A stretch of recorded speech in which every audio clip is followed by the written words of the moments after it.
Welcome to Corporate Time with Tom and Dan. I'm Tom. I am Dan. So, EJ is on Skype. Yeah, EJ via Skype. What's Live up, EJ? How you doing? What's going on? Thanks for having me, guys. So, EJ, I didn't play his intro yet. Are we just nixing the intro now? No. Just fix the intro. Let's just go into it. I like that. I like that better, man. Well, before we get into it, I have to ask you, because a big controversy happened on the Obedience page. Bring this up? Yeah, of course I'm going to bring it up. I wasn't the turned BDM page. notifications off. I'm not sure I know what you're talking about, only because, like, I've been trying to stay off social media, but even some of the places that I navigate that are, like, nice spaces have become, people are real snappy. So I'm just avoiding all of it now. I'm back into it. Dove right back in. Yeah, right, yeah. I'm straight up conspiracy theory. I noticed you changed mask, no mask. You changed your cover photo to an American eagle who was using his claws to reopen society. Yeah. I thought that was pretty. I thought that was pretty cool. Yeah. I thought that was pretty cool. I also saw you standing in front of our studio with your AR, a tactical vest on, your mask on your forehead. I saw that American flag mask. Yeah, but it was on your forehead. I'm like, what's that even doing? You're not even wearing it right. I was shooting the virus out of the air with my AR. And you're like, people may die, but the economy is dead. I saw that sign. The cure is worse. What is it? I forgot. Then I pulled up on my. I don't know if you Something. can. EJ, you can't see me. I'm on. I'm wearing tiny shorts, and I pulled up on my scooter. You pointed your gun at me, which I thought was a very aggressive move. Stand down! Yeah, and you told me stand down. You yelled at me, and then you some more rhetoric you were saying. Yeah. Then you started saying that you've taken some new exploratory drug you don't even know is helping the virus, but you're taking hydrochloroquine or whatever. you're taking the old Waka Daka. Oh, taking a lot. And then EJ, the best part is as he put the laser sight right between my eyes, he goes, China. And then I looked at him. The only way out of this, there was only one way out. I looked him dead in the eyes and I go, fish. And you were like, you may enter. It's a long initiation of. I had to remind you. I had to remind you who you were. You've gone so conservative now that I had to yell fish, and then you were like, "That's right, I'm a liberal funny boy." Lost my way. So EJ, the BDM page. So. You put a video of... That wasn't the BDM page. How dare you? That's disrespectful to my group. Thank you. Oh, was it semantics? Yeah, it's been a running joke in my group for months now. Oh, I'm sorry. It kind of bled over because I brought it up once on Nerd Jock, but The only thing that comes up on my feed are BDM page, semantics, and you just pay no attention to mine. Well, I never look up the top to see what actual thing. It's all the same. Mm-hmm. So on the semantics page, you posted the picture or the video of the kids standing and watching your family swim, which now I'm not going to get into the where you turn on the sprinklers and everybody got mad at you. If you were a different man, I don't care about that. There are some pretty twisted individuals that would pay good money to have kids watch them swim. What I don't understand is they're just standing there.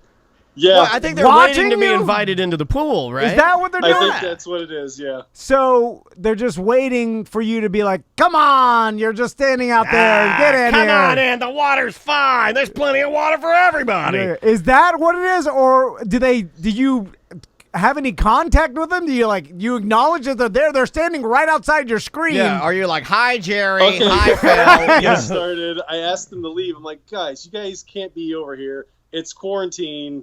My kids are swimming in the pool. No one's allowed in the pool, and they just stayed. So I'm like, okay, let me set up the camera. Everyone else in semantics groups like, just turn the sprinklers on, put the hose on them, do this. I'm like, okay, I'll give that a shot. Put the hose on them. It's not the race riots, man. You can't be doing that. You can't be. It's a way to not physically hurt the kids, and they want to get wet anyway. They're trying to get in this pool. Acceptable for white kids. You do that to black. You can't do it to black kids. Can't do it to brown kids. Shoot hoses. No. One of the kids white. We're past that. You can only hose down white kids. Yeah, and they need it. They're dirty little grubby little Walmart. So. They just stand there and disregard you telling them, come on. They don't care. They don't listen to adults, and their parents don't care about them because, hey, they're going to someone's backyard to their house during quarantine. So yeah, I'm familiar with these. Telling their parents, like, hey, come get your kids, they're not going to listen to that crap. So have you tried it, though? I think you're. Yeah. You're that's too bad. EJ, you're a big dude, but you're not menacing at all. No. You're big for nothing. Yeah. You're like That's not true. You're like the giant. Not anymore. Yeah. Would be the You better gotta be way to say it. crotchety, mean old man. You're like the tall guy in Big Fish. You know Mickey Mouse's giant that every once in a while His name's Willie the Giant. Yeah, he hasn't. You're the Willie the Giant of. You have the same haircut. You had the haircut. No. Yeah, Tom you had have the haircut same before I did that. haircut, and I believe you do the same job that Willie does. You got a tiny Willie. Whoa! I mean, the haircut wise, you got a mini Willie. All those in favor of changing EJ's name forever as Mini Willie, say aye. So we're going from Warren to Mini Willie. Nice. Yeah. So this is absurd because why aren't kids like, okay, you're standing and you're watching? Okay, TC. Kids were afraid of my dad, and he was 5'2", $150. Yeah. Right.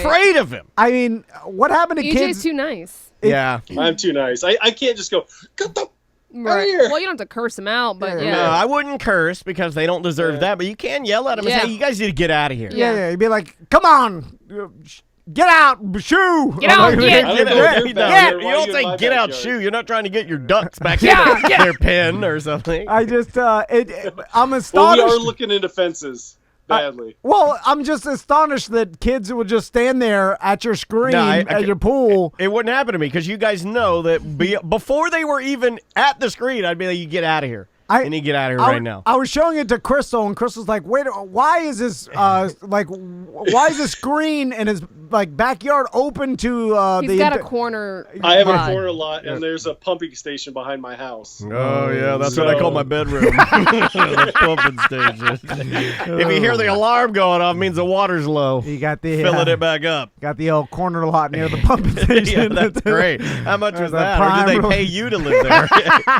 Now you guys know why I you got a can't really afford a good deal. fence. Yeah. So- Do you have to fence in the pumping station, or can you leave that on the outside of your fence? So what happened?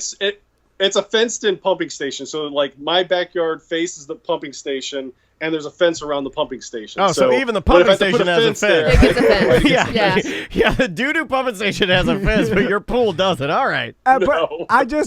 so This gets funnier every segment. you've told the kids, hey, you can't stand here, and they just say, "F you, old man," or they just stand I there. hope so. It's on your property. It's not like they're standing on the sidewalk like public But what domain. do you do when children refuse to leave your property? think- You can't physically touch them. No. And he's already asked Well, the you parents to shouldn't. come get. You No, I shouldn't know. touch anybody. I know, but I'm just saying, what do you do? Well, Do you call the cops on little kids? Yeah. I mean, I it- guess you I'm do. not doing that. I'm not calling the cops. I know, I'm not yeah, saying don't that call- you're gonna do that. I'm Yeah. just saying, what do you do? Cops are bored right now. Give them something to do. I'm pretty sure if you. If they don't leave when you yell at them and the parents won't come collect their children. Yeah, but is EJ what are your yelling? options? Is EJ like, please, and Come Tiny on, guys. Willie? No, he's doing. I know what like, he's doing. Come He's on, like, you guys EJ's can't stand there. super nice. He's like, guys, come on. We've been through this before. Right. Exactly. My that's family's true. trying to swim. I just want to catch some Pokemon in my and basketball shorts. Just come on. Were you there? Come on. But I know you're nice. You're not gonna light them up, man. Did you try to tell them that you used to play for UM and you're cool, bro, and have some respect for you? Hey, what if you wore your jersey? Yeah. You wear the necklace, you wear the rings, and you come out there and you're like, you're like, hey, this collegiate football star would like you to leave his property now. Yeah. Is it, I would have to video that too. And then yeah. I'd get yelled at on the Facebook as well for that, probably. Well, yeah, I will mention, you turned on your sprinklers, which didn't make them leave. No, they played in the water. Yeah, That's yeah. what they want. You gave them a water park, and they're frolicking around in there, but then you got a lot of hate. Now It looked they'll- like one of the kids was messing with your sprinkler. Yeah, Like he, he was was, gonna he break. was- he was fixing it. You His gotta dad- get them kids out of there, man. worst. I'm okay. Hold on. I'm gonna Send start. Tom over there to I'm yell gonna at drive. him. I'm gonna not gonna drive- yell at him. I'm gonna pay them. Be like, stand here every day. I'll pay Oh you my God. $50 a week. Wow. I'll stand there for $50 there. a week. As soon as And we're kick- done here, I'm driving there. I'm going to just stand there and look through the screen. And if he turns the sprinklers on, kick them all. yeah, you guys got any baseball bats? I'll show you how to stop these sprinklers. You got to Oh, smash the tops those of them. Sprinkler heads is a pain in the butt. Climb his tree and shake all the leaves off. Go number one all over his yard. If you guys really want to get him, you have to number 2 in your hand and then rub it in the screen. Squish it through. Just squish it right through the screen. I'll pay you. That's called the Fun Factory. Play-Doh Fun Factory. I'll pay an extra $100 to squish it number 2 through the screen. I will give those kids $250 cash if they can get 2 deuces through the screen. 2 deuces through the screen's $250. Yeah. You got to do it every day for a week, and we'll pay you $250 a week. And we'll do it safely. They'll have on masks and gloves. I'll get it sponsored. Streamline Mortgage Solutions presents Kids in Gloves and Masks squishing doo-doos through screens. Brian will sponsor that. He will. He's just crazy enough. Yeah. I literally did that guy. He's like, "What do you want? Deal." He'll do it. Guaranteed. Anyway. After you get a great refi, doo-doo pie. They're dressed on total jumpsuit, Streamline Mortgage Solution jumpsuit, squishing doo-doo through your screen. Nothing would make me happier. Brian's like, this hasn't really worked that well. I didn't even get one refi. But that's fine. Jumpsuits were expensive. 6 months. Oh, I'm crying. All right. What do we got today? Let's start off with sports. The Last Dance documentary just finished. Yes. Yeah, you know what? I caught bits and pieces of it, and this thing got so huge that Peloton, the silly bike I have that I love so much, one of their instructors, Alex Toussaint, did a ride in conjunction with Jumpman and ESPN, where he had all the licensed tracks, and he organized each effort that you did within the workout was based off of a championship run that Jordan was going for. Yeah. So it was all themed out. That's how huge this docuseries was. I haven't watched it yet, but I have been listening to podcasts and like them talk about it, so I kind of have an idea of what's gone on. I'm going to sit down and watch the whole thing, but I heard it's really good, and it shows how insanely competitive Michael Jordan was to the point where you could probably classify it as some sort of mental disorder 100%. that he was. He's obsessive for sure. Yeah, that he was obsessed with winning no matter what, and no matter what it was, like any type of winning.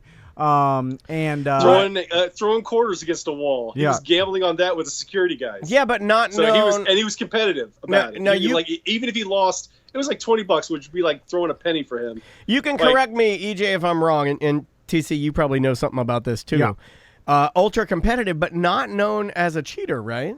No. Not at all known to bend rules. I'm not saying, and I'm not going to compare him to anybody else, because obviously basketball and football are different things, but we always know there are those guys that will win by any means necessary, but Jordan was more of I'm just obsessed with winning, correct? Yeah, but he'd also, he tried to get in your head, and he tried to, he played mind games, for sure. Yeah, not actually cheat by the rules, but by any means possible, correct. So, if he could talk cash S to you the whole game, and that could give him a 1% advantage, he'll do that just to give him the 1% advantage. And no matter, he'll try to win and by any means possible, except for cheating, obviously. If it's trash talking, if it's even trash talking his own teammates to make them better, right? And there's I know some episodes showing him really hard on some of his teammates to the point where he punched his teammates. Yeah. In today's society, maybe he even can perceive Steve Nash, Steve Kerr. Sorry, Kerr. I think he at least hit every one of them almost. Why did he hit Steve Kerr? Just to get him motivated, they were pulling their weight. I always thought Kerr pulled his weight really well. That guy's got an amazing shot and a hell of a coach. Yeah, but to Jordan, you have to literally put everything on 100% into how everything. Does he know? You might be doing it. If he pushes you and I'll slap his Hitler mustache off. It's just the way he was wired is just to always win and never not put 100% of all effort into winning. But yeah, I got to watch the whole thing because I heard it's great, and I heard some of the trash talking even between him and Bird is great. Bird is number one though. Bird is the number one trash talker. I've been watching documentaries about him, and wow, he's so much better than Jordan. Trash talking. Tom and I also like the fact that, just the mechanics of this dude's release for his shot, and then he looks like a cartoon Kentucky chicken. Bird? Yeah, like he looks like a human chicken man, and just when you watch that guy shoot, it's like it looks like magic, man.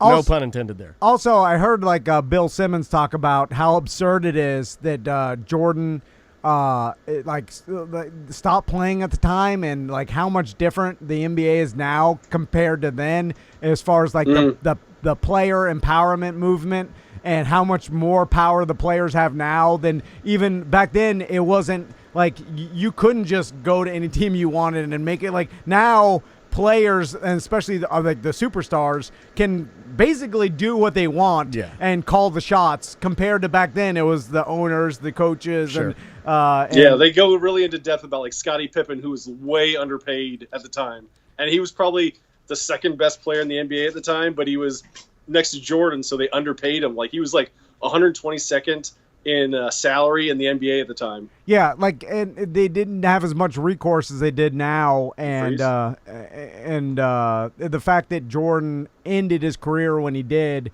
and they wanted to rebuild the Bulls. When did Jordan end his career? Three different times basically. He left and came back. Then he went and played baseball, and then came back after that, after like a 2-year or 3-year run at playing baseball, and then got back into NBA shape and played for the Warriors. Oh no, it was the Wizards. Wizards. He played for the Wizards. Yeah, Wizards. I'm not too familiar with the NBA, but yeah, played for the Wizards for a while, and so just his athleticism to be able to leave a sport and then come back and be really, really good is absurd.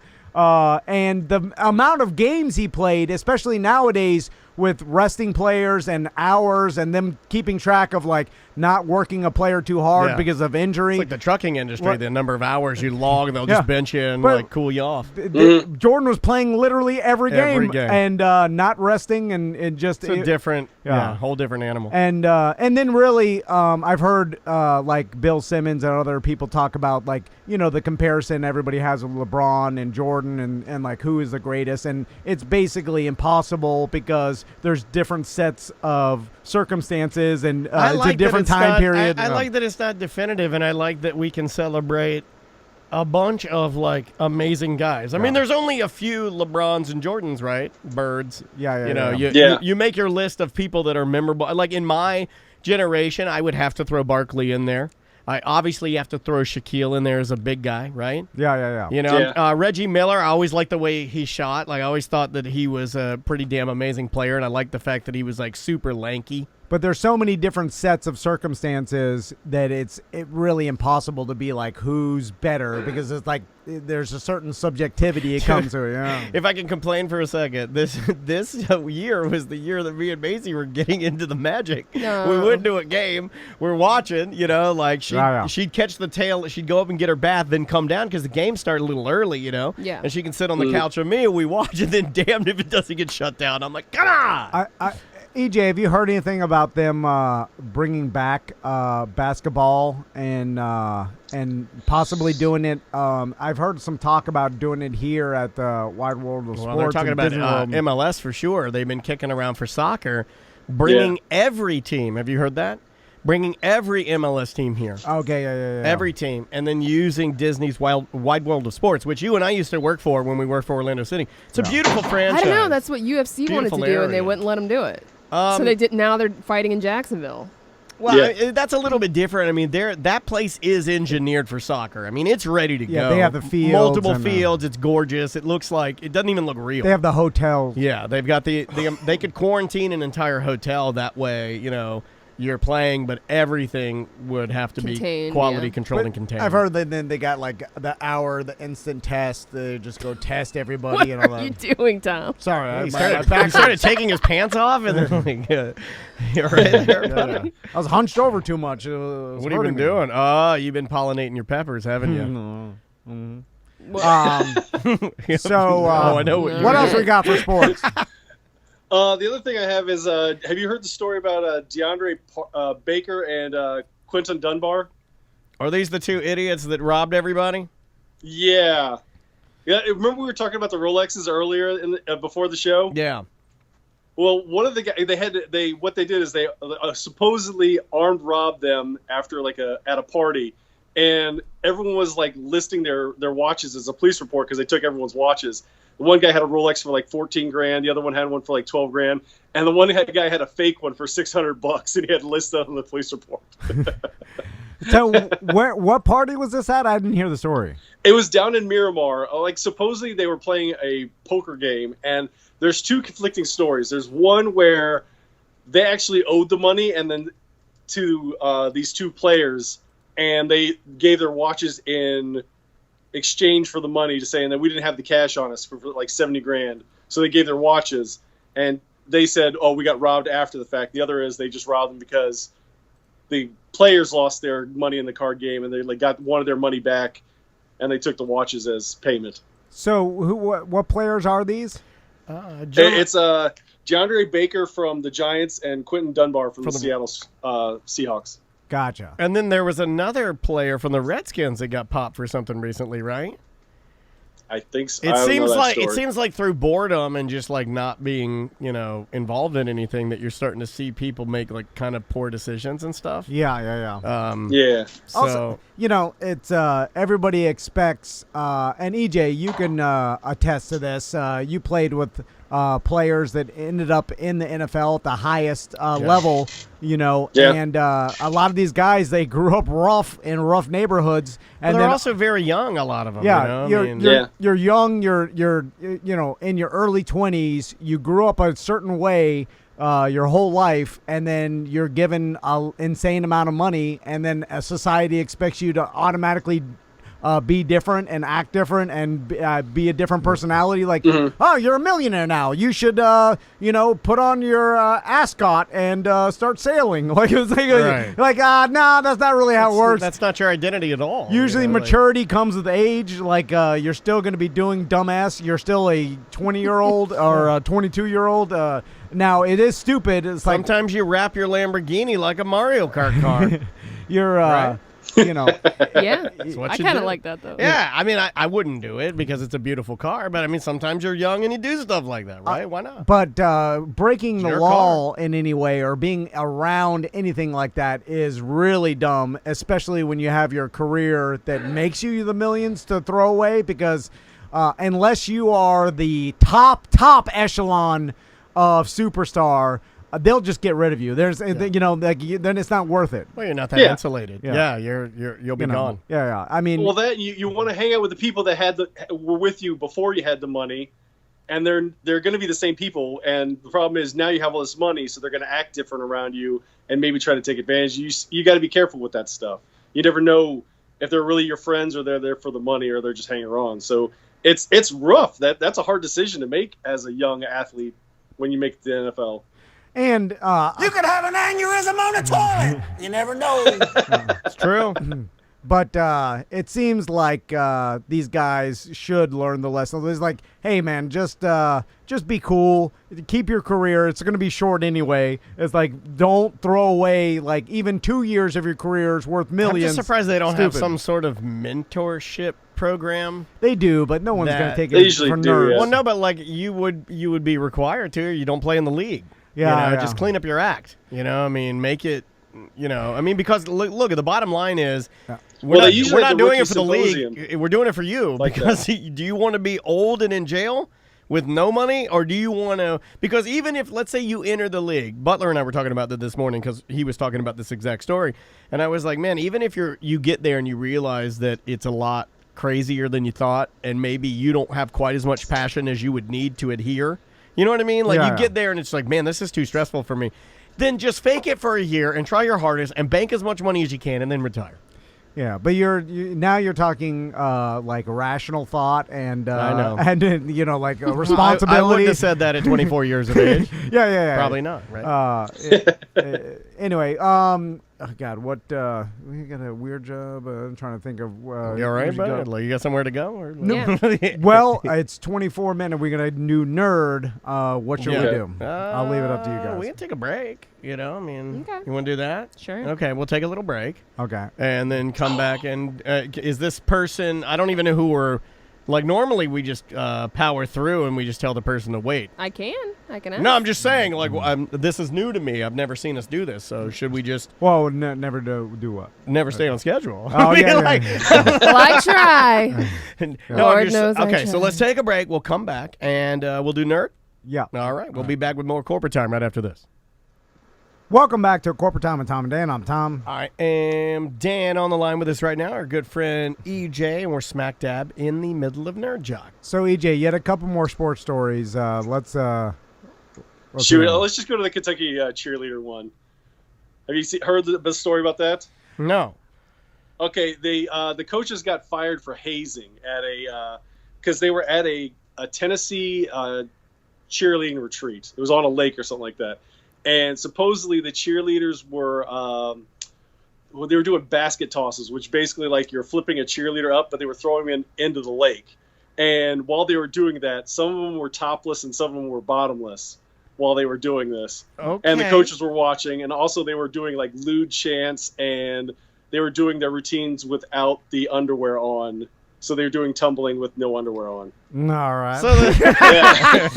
So, Were they forced to by the coaches, or were they just having fun? No, like it the was upper classmen hazing. are making the younger ones do it probably. It was hazing, it says. Okay. It was hazing. So the What is this, the veteran cheerleaders, the seniors, were making like the freshmen or sophomore. you better take your pantaloons off, Yeah. bro. Were there?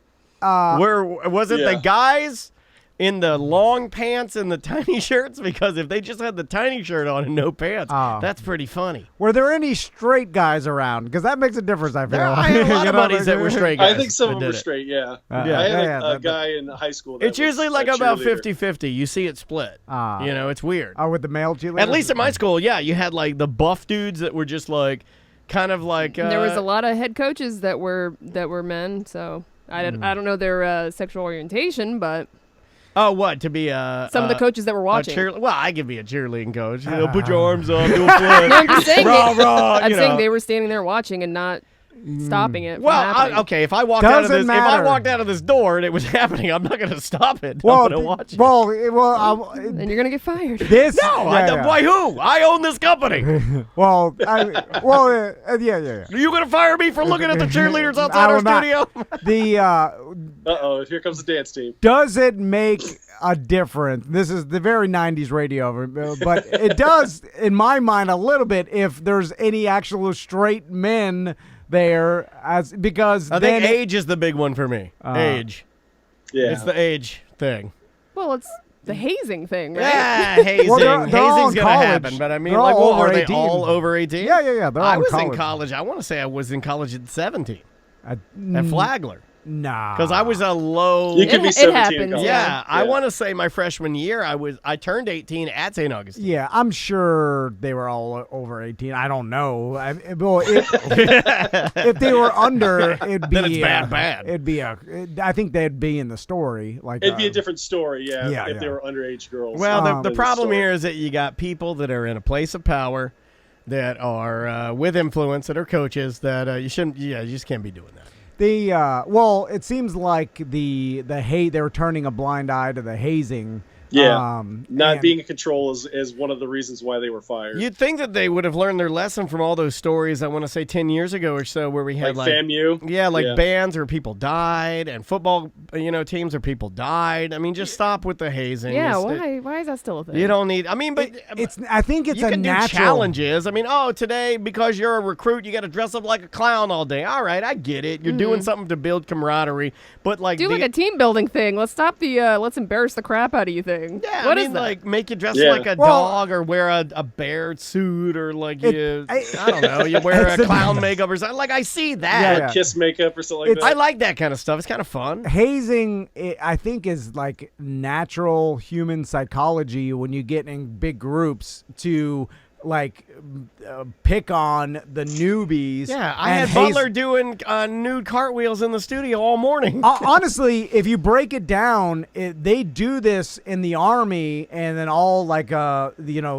military. Yeah. The new guys are like polishing the equipment or making all the beds, and it's psychologically proven that like it helps people conform to like whatever. I think there's better ways to do that. Well, they've been doing it in boot camp, this like in a kind of a military structured way, but it's essentially hazing. Like I remember talking to the Grizz about boot camp. He's like, they break you down and build you up. Yeah. I have to stand. That's a brutal mental thing though to do to somebody. Yeah. But it's proven in those terms to work in the systems of like the military or whatever. Is like this is the military. This is cheerleading. No, I know, it's ridiculous. But what I'm saying is that it's a technique that has been proven to work, and then obviously, and these other groups are doing it irresponsibly, and there's like getting. You're gonna always have. I'm just saying, it's young girls that want to be part of a club are gonna smash eggs on each other's heads and make you run around the house with I don't know. It's been going on since the beginning of time. Yeah. That's what I'm saying. I think it comes naturally. Now, obviously, this is inappropriate. It goes too far. You start getting people nude, and then you're like, whoa, it's too far. This is not smashing an egg over your head. This is now you're asking a person to be nude or pressuring them into it. The weird thing is that some of those people doing it must have enjoyed it. It's got to be kind of freeing to fly through the air and land in the water nude. Well, I don't know if you're a dude. Yeah, it could hurt. And you're right. Land on the wrong pontoon or something. It's one of those things where the senior cheerleaders probably went through it when they were freshmen. See what I'm saying? Yeah. And then they saw like, well, I did this. It was like a rite of passage for That's me. a weird mentality to me. I'd be like, I never would want to do that to somebody, so I'm not going to do it. You would never run in those type of cliques. No, I wouldn't. No, that's not your thing. I'm too awkward to do it. No, I did it. We mess around. I can remember being hazed when I got into service clubs and stuff like that, but it was nothing. It wasn't. And then did you turn around and haze other people once you were like a veteran in the situation? No, I didn't. But it's like I don't think I would either. giving Butler S and stuff is a form of like a hazing that you do with new guys. It's been going on forever. He's just only been here like 5 years. I mean, yeah. When does he not get hazed? No, I mean it's pretty much. But I mean, it's like until we get somebody new. We're not joking with someone's different. Of course, yeah, exactly. It's the level of where you're going at, and but it can go too far. Then all of a sudden you're like, he's got a expandable B plug in, and we've torn his rectum. Like that's happening totally. Oh my God. Like all of a sudden, you start incrementally going up, and then you get to expanding pee hole. I'm okay with I don't need any of that. I'm okay with just a simple clown makeup, smash an egg on the head. Yeah, that's as bad as far as I go. And there are the people like ice bucket challenge, stuff like that. I think there's the people that are wired to like you were abused as a kid, so you abuse your kids, and then there's the people that you get abused as a kid, and then you say I'll never do that. Right. And then I think there's the two different personalities that go. Yeah, no. That makes sense. Here's the thing: people get fired, so why are anybody doing any of this? Like, what sucks for the team though is that. Like, I think they said their most winning cheerleading team of all time or something. And it's like now the entire coaching staff is fired. Of course. But that's usually what happens, right? Because you've earned so much that you think you can get away with Untouchable, anything. yeah. And that's usually how it happens. But you have to, like, if I'm a cheerleader coach. And you then, look like a cheerleading and coach. then I hear from other, like, the senior cheerleaders or other staff, and like, hey, they're making Mr. Van, they're making me do flips in my D out. They're making the freshmen go with no panties on. Well, they were there. That's the thing. It's not like they were just told. They were there. But I'm saying if one responsible person, like, immediately you're going to think, we're going to get fired for this one for sure, because none of these people are going to keep quiet. That was like, extreme. There's a bunch of girl co-eds. Like, they're going to tell people. Well, what happened was a parent was told. Yeah, one of course. The kids, Yeah. one of the I'm girls like, told her. there's cell no way. phones everywhere. Yeah, there's no come way on. this keeps quiet. We're going to get fired. Just get ready for it. You know And they were using alcohol. Oh, not, no. underage alcohol use. This is just stupidity. Is Yeah, what this it's is. dumb. Yeah. Anyway, let's go to Nerd because we don't have them too much time. All right, let's talk about Timothy Oliphant. He's getting cast in The Mandalorian, which I really loved him from Justified. Tim the elephant. Timothy Oliphant. All right. You guys know who that is? He's in Justified. Do you ever watch that show? No. Mike's He's like, making stuff up, and you guys don't know. is he the bald-headed dude that they're gonna have? Oh, I know this guy. Is he playing Boba Fett? No, the guy that's playing Boba Fett is the same guy that played him in the prequels. Ah, gotcha. I will play Jango Fett in the prequels. Gotcha. before I get my nerd cred pulled. No, you're good. You're good. And what show is this? This is Mandalorian. Ah. So are they doing another season? Oh, yeah. Oh yeah. It's supposed to be coming out in the fall, so which will be exciting. Has this already been shot? Is that how they're doing everything's it? in post-production right now, so they're finishing up the special effects. It's So amazing that's to why me they're that available. Like, are they able Sorry. to speed things up because of the fact that they shoot everything on those massive screens to make it look like an amazing set? Is that more? I mean, obviously, efficient, and I would imagine that is obviously. travel, I mean, it's yeah. faster than flying to Greenland or or Yeah. New Zealand. So yeah, if you could shoot the problem they run into is if they have to do reshoots. right. And they'll probably in their editing process in prior to this COVID thing, they were able to do like, get everybody together for a couple reshoots of a scene or whatever. Now they'll be like, whatever we got is what we got. We'll edit it, make it work. Now, what's going to be interesting, and I'm sure there's a lot of content that's been in like editing bays that can be released. So there's new content still coming out. It's kind of like the distribution chain. There was content already in the hopper that's the finished filming In the hopper? that they can edit, but soon that'll dry out. I'm guessing over the course of the 'cause, summer, like, and then we'll be left with nothing, right? Like WandaVision is done, and they're all it is post-production, and that's going to be faster done than the other shows they work on, like Falcon and Winter Soldier. So WandaVision will come out before. It was supposed to be after Falcon and Winter Soldier, but they moved it up because they already finished all the filming. I wonder if they'll figure out, or there'll be a market for shows in entertainment that they could film with limited crew, like in the fall, like bottle episodes. Yeah. I thought that we would get maybe your B, C, and D level shows. The one that always sticks in my brain is there was a show, I want to say about 15, 20 years ago, that was Jack Black and Ben Stiller together. And Ben Stiller it was a comedy, but he was like a police officer that rode a motorcycle, and the motorcycle was self-aware, like almost like a Knight Rider. All right. It was Knight Rider, And the motorcycle's voice was Jack Black, and I think it was called Heat Vision and Jack was the name of the show. And they did the pilot, but it was never really green lit. And I'm always thinking, like, man, it'd be kind of cool. Yeah, just put it out there. Oh, Just put it all out of- there, because there's so much stuff that's been shelved. I mean, there's stuff that like has been shelved, and then they say it'll never see the light of day. And I'm like, well, what fun is that? You're taking all this beautiful creativity and you're just squishing it into like nothing. It'll never come out. Well, that's stupid. Release it. Yeah, I'm sure there's whole seasons, or at least like maybe 8-episode seasons that have never been released and stuff. Like production companies are notorious for like holding stuff. Oh, yeah. And never releasing it. There's So- probably millions of hours of. I'd like content. to get some of that, and if you Oh, want it was called Heat Vision and Jack. Yeah, Heat Vision and Jack. Yeah. But I And it guess never- Astronaut on the run with special powers and his talking motorcycle. You can watch the pilot. I think somebody leaked it online. You can find It's on it. YouTube. Like, there's the Yeah. first episode is like they have 30 minutes of the first episode is Yeah, online. it's funny. On YouTube. Check it out. Did they film other episodes? No. Oh, okay. I don't think Now, they did. usually they film a pilot, and then if the pilot's liked, then they film the rest of the series.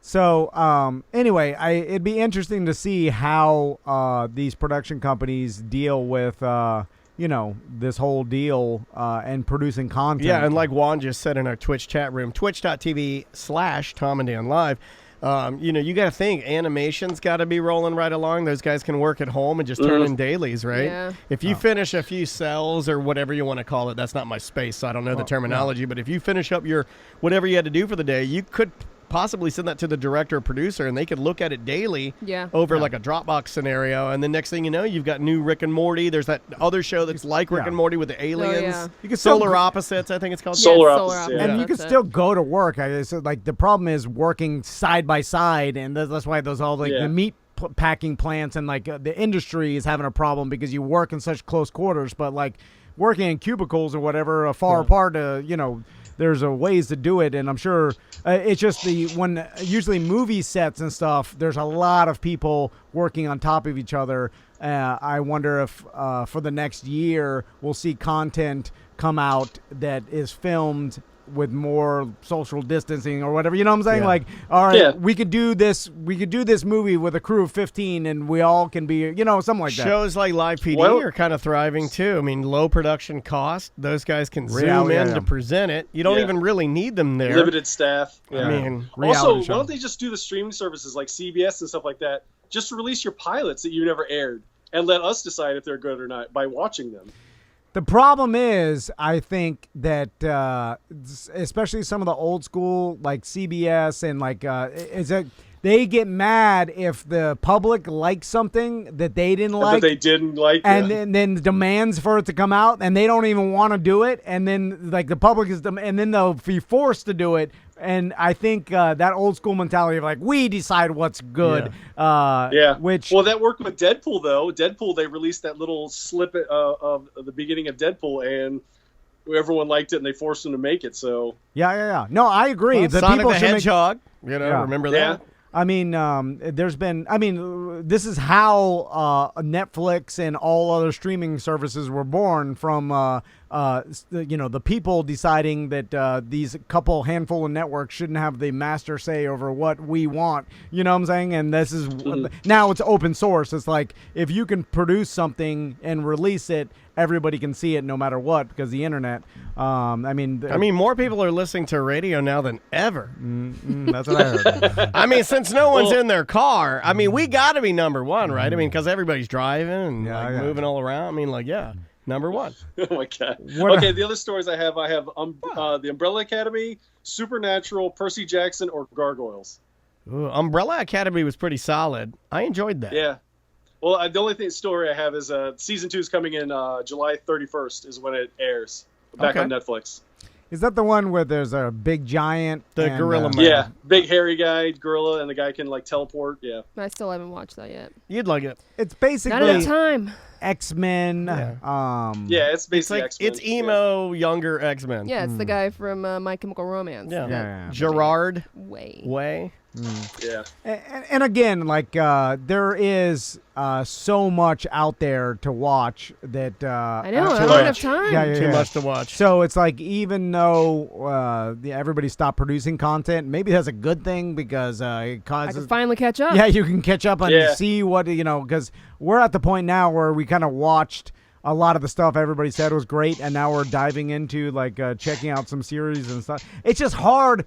If for me, I don't know. There's a mental block if I know that there is a like let's say 30 episodes of something, right? And I start from the beginning. I'm just like, Yeah, I like, can't do it. I'm like, I know it takes. It's an insurmountable task to me. Like it'll never happen. I have to force myself through 3 to get into it. You know how long it took me to watch Fringe? Yeah. It's 22 episodes a season, and it was like 5 seasons. Yeah. Oh my God. It's Well, such you a did it. daunting I did do task. it. Yeah. Hats off to you for doing. I can't.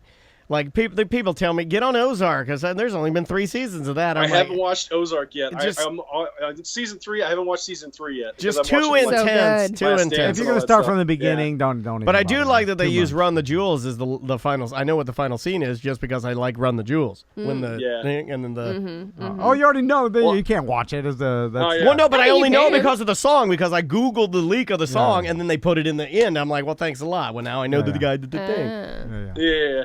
Like I've been watching like 90s cartoons on Disney Plus. Like the reason why I was going to bring up Gargoyles is the reason why Gargoyles got canceled is because the O.J. Simpson trial is what the producers and the creators of the show said. What? Because they kept on getting preempted because of the O.J. trial. So they said that O.J. murdered the Gargoyles as well. Oh, come on. It's a little disrespectful. I remember. To the Goldman Wow. family, but- I remember All right. watching the cartoon Oh, Gargoyles. yeah. It was a good time. The When death I- of that I also cartoon. watched the OJ trial. I mean, like, I think it's fair to compare the death of a crappy cartoon to the death of real human beings. That's interesting. Yeah, I'd say that too. That makes a lot of guess. sense. Why would you say that? My God. Well, it's probably just reality. Is like they had to not play it during that time slot, and then that was it. Yeah. Yeah, And but there were a lot of other shows that were on at the same time. Do you guys as remember- Gargoyles, and they didn't go away just because of the trial. Do you guys remember No. what were they Gargoyles called? wasn't that good. What It were was the good. What was It's the on Disney name? Plus. It's stupid. What was the How name dare of you. that toy that it was? He was like my guy was like a muscly insect man, and he would ride on a bumblebee. You put batteries in it, and it would flap its wings. And you could fly The them. tick? No. It wasn't funny. These are like insectors or something like that. Oh. And it had a cartoon, too. And these things were awesome. You had like a bumblebee, and you'd set the guy in the bumblebee, and you'd press the bee's back, and the wings, and you'd fly it around your house. Sounds pretty cool, but I've no Yeah, idea it was what you're talking really about. cool. I can't remember the name of it, though. That might be some like late 70s. No, see this guy. My dad got me one of these at Toys R Us. Was the bumblebee smoking? The bumblebee had a metal dashboard, no seatbelt. All We right, gotta get outta EJ, we got to go. Okay. You want to plug anything? What do you got there? Nothing really. Yeah. My wife needs a job and I need a fence. Oh, okay. Oh. I will. God. I will put it out there, and I don't know if it matters because obviously there's not a fence company that cares about the show. No. Well, I mean, don't say that. He cares about him. Yeah. Well, I'll put it out there that if a fence company does want to advertise, we can start off with getting EJ a fence, And every week, and then EJ can plug your fence company every week for how long? 6 weeks straight. That's and we'll 6 rename plugs, the entire bit. Will be called 200 plugs. Tiny D Fence. Say it's like $250 a plug. That's pretty expensive. I don't know. Yeah. How big's your property? How much Oh my fencing God. do you Oh, need? yeah. Yeah, how much fence do you need? We were measuring it, like we were looking at the thing. It's a good 60 feet across Oh, by 40 by 30, I think we were going to do. Can I get you a chain link fence? No, because it's HOA. No, only it wants has to the be white vinyl. vinyl. HOA, that's the is other it thing. written in We're your looking at, HOA to not have kids Right? lick your screens? Yeah, can you complain to the HOA at all? How I don't strict know. is your HOA? If you My got these, HOA towed my truck from my yard, so they Oh, yeah, I only remember care that. about making My money off God. me. They don't care about me. What kind of wacky being land do okay. you live in? You gotta get the hell out of there, Wow. EJ. I thought HOA was for rich people. I don't know if that's Nah. for a pump station. I got one now. It ain't for rich people. Oh my God! Yeah. What? Oh, Samantha, why didn't you learn from me? What are the? Oh, Look, Well, she's it's got not a that bad. fence. I do have a vinyl Yeah, fence. vinyl fence. It's beautiful. I saw it. you know what makes Sparkling white. you know what make this crappy neighborhood better? It's poor people enforcing absurd laws. Yeah, that's what it is. All right. That'll do. Well, we love you, buddy. Be good. And I love you guys too. tell the Talk to you family we later. said hey, okay? Thank you. All Appreciate right, it. Have a man. good day, guys. Yeah, you too, brother. Be good. That is EJ live from the where does he work? Downtown? That's why. That's the benefit of living. I know this because I do it. It's bars in your windows, park your boat in your front yard, Yeah, whatever fun. you want. Yeah, I can't do that. My mother-in-law had her. I have to register my Ring doorbell to see if it's the right color. We had a car parked with all flat tires for months. Oh, I love that. That's how you know. Yeah. Let's take a break. We'll come back with more A Corporate Time with Tom and Dan right after this. Welcome to A Corporate Time with Tom and Dan. I'm Tom. I am Dan. Let's get into it. Well, a couple of weeks ago, you'll probably remember that I played the Boys to Men Weird Job Wednesday theme song that was sent to us, I want to say, by Kenny.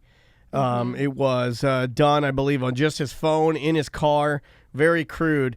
Is one of my favorites. Well, he heard me talking about how it was one of my favorites, and he made a new one for us. Oh. Okay. So without further ado, here is the newest, latest, and greatest Weird Job Wednesday theme song just for you.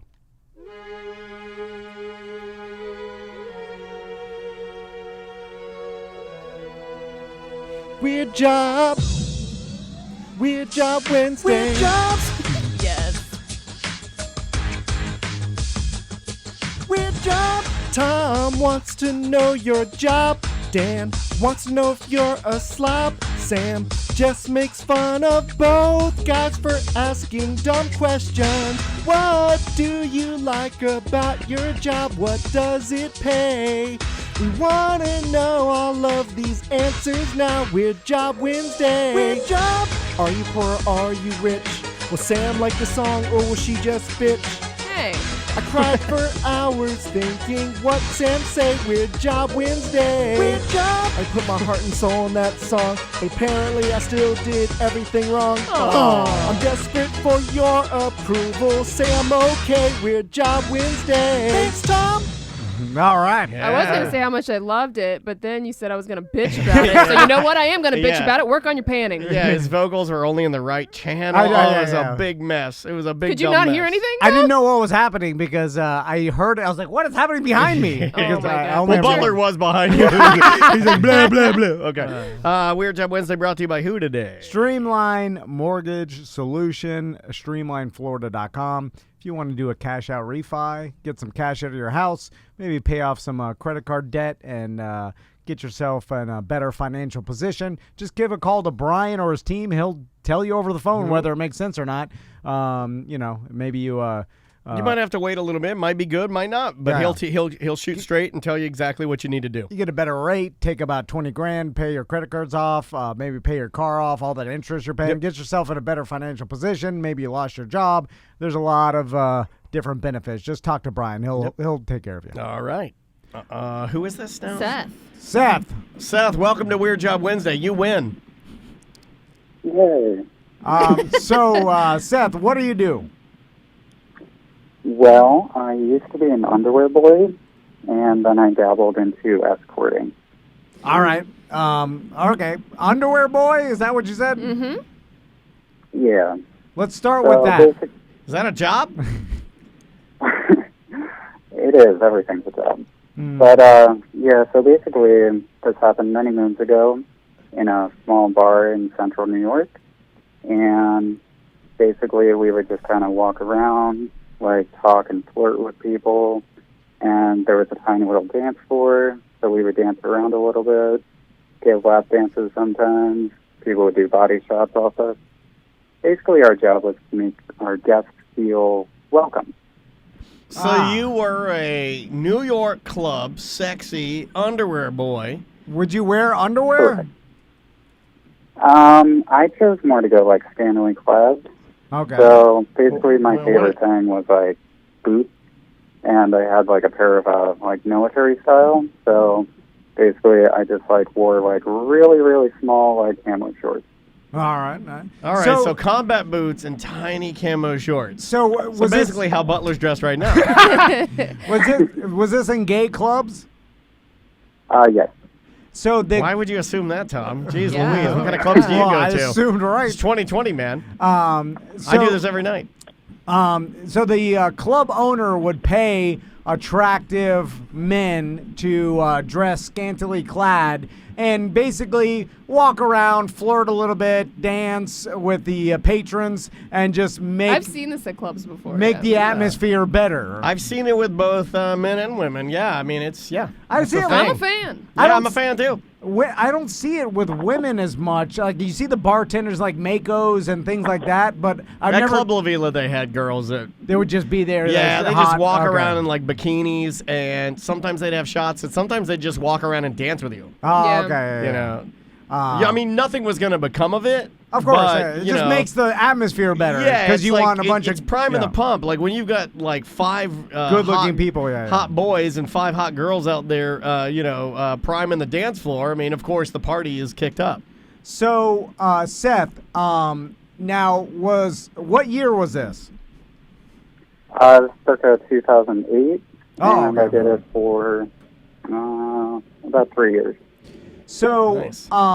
Was there ever any, I could imagine there was a lot of maybe people offering you money for more than just your average dance? Yeah. I mean, that. Or maybe drugs and alcohol involved? Yeah. Was there any of that going on? Absolutely. Yeah. Doesn't mean it happens. Well, I can only speak for myself. Obviously, like, there are, like, the typical people that would just get, like, way too handsy, if you will. But the thing was, like, we didn't really have, like, a no-touching rule.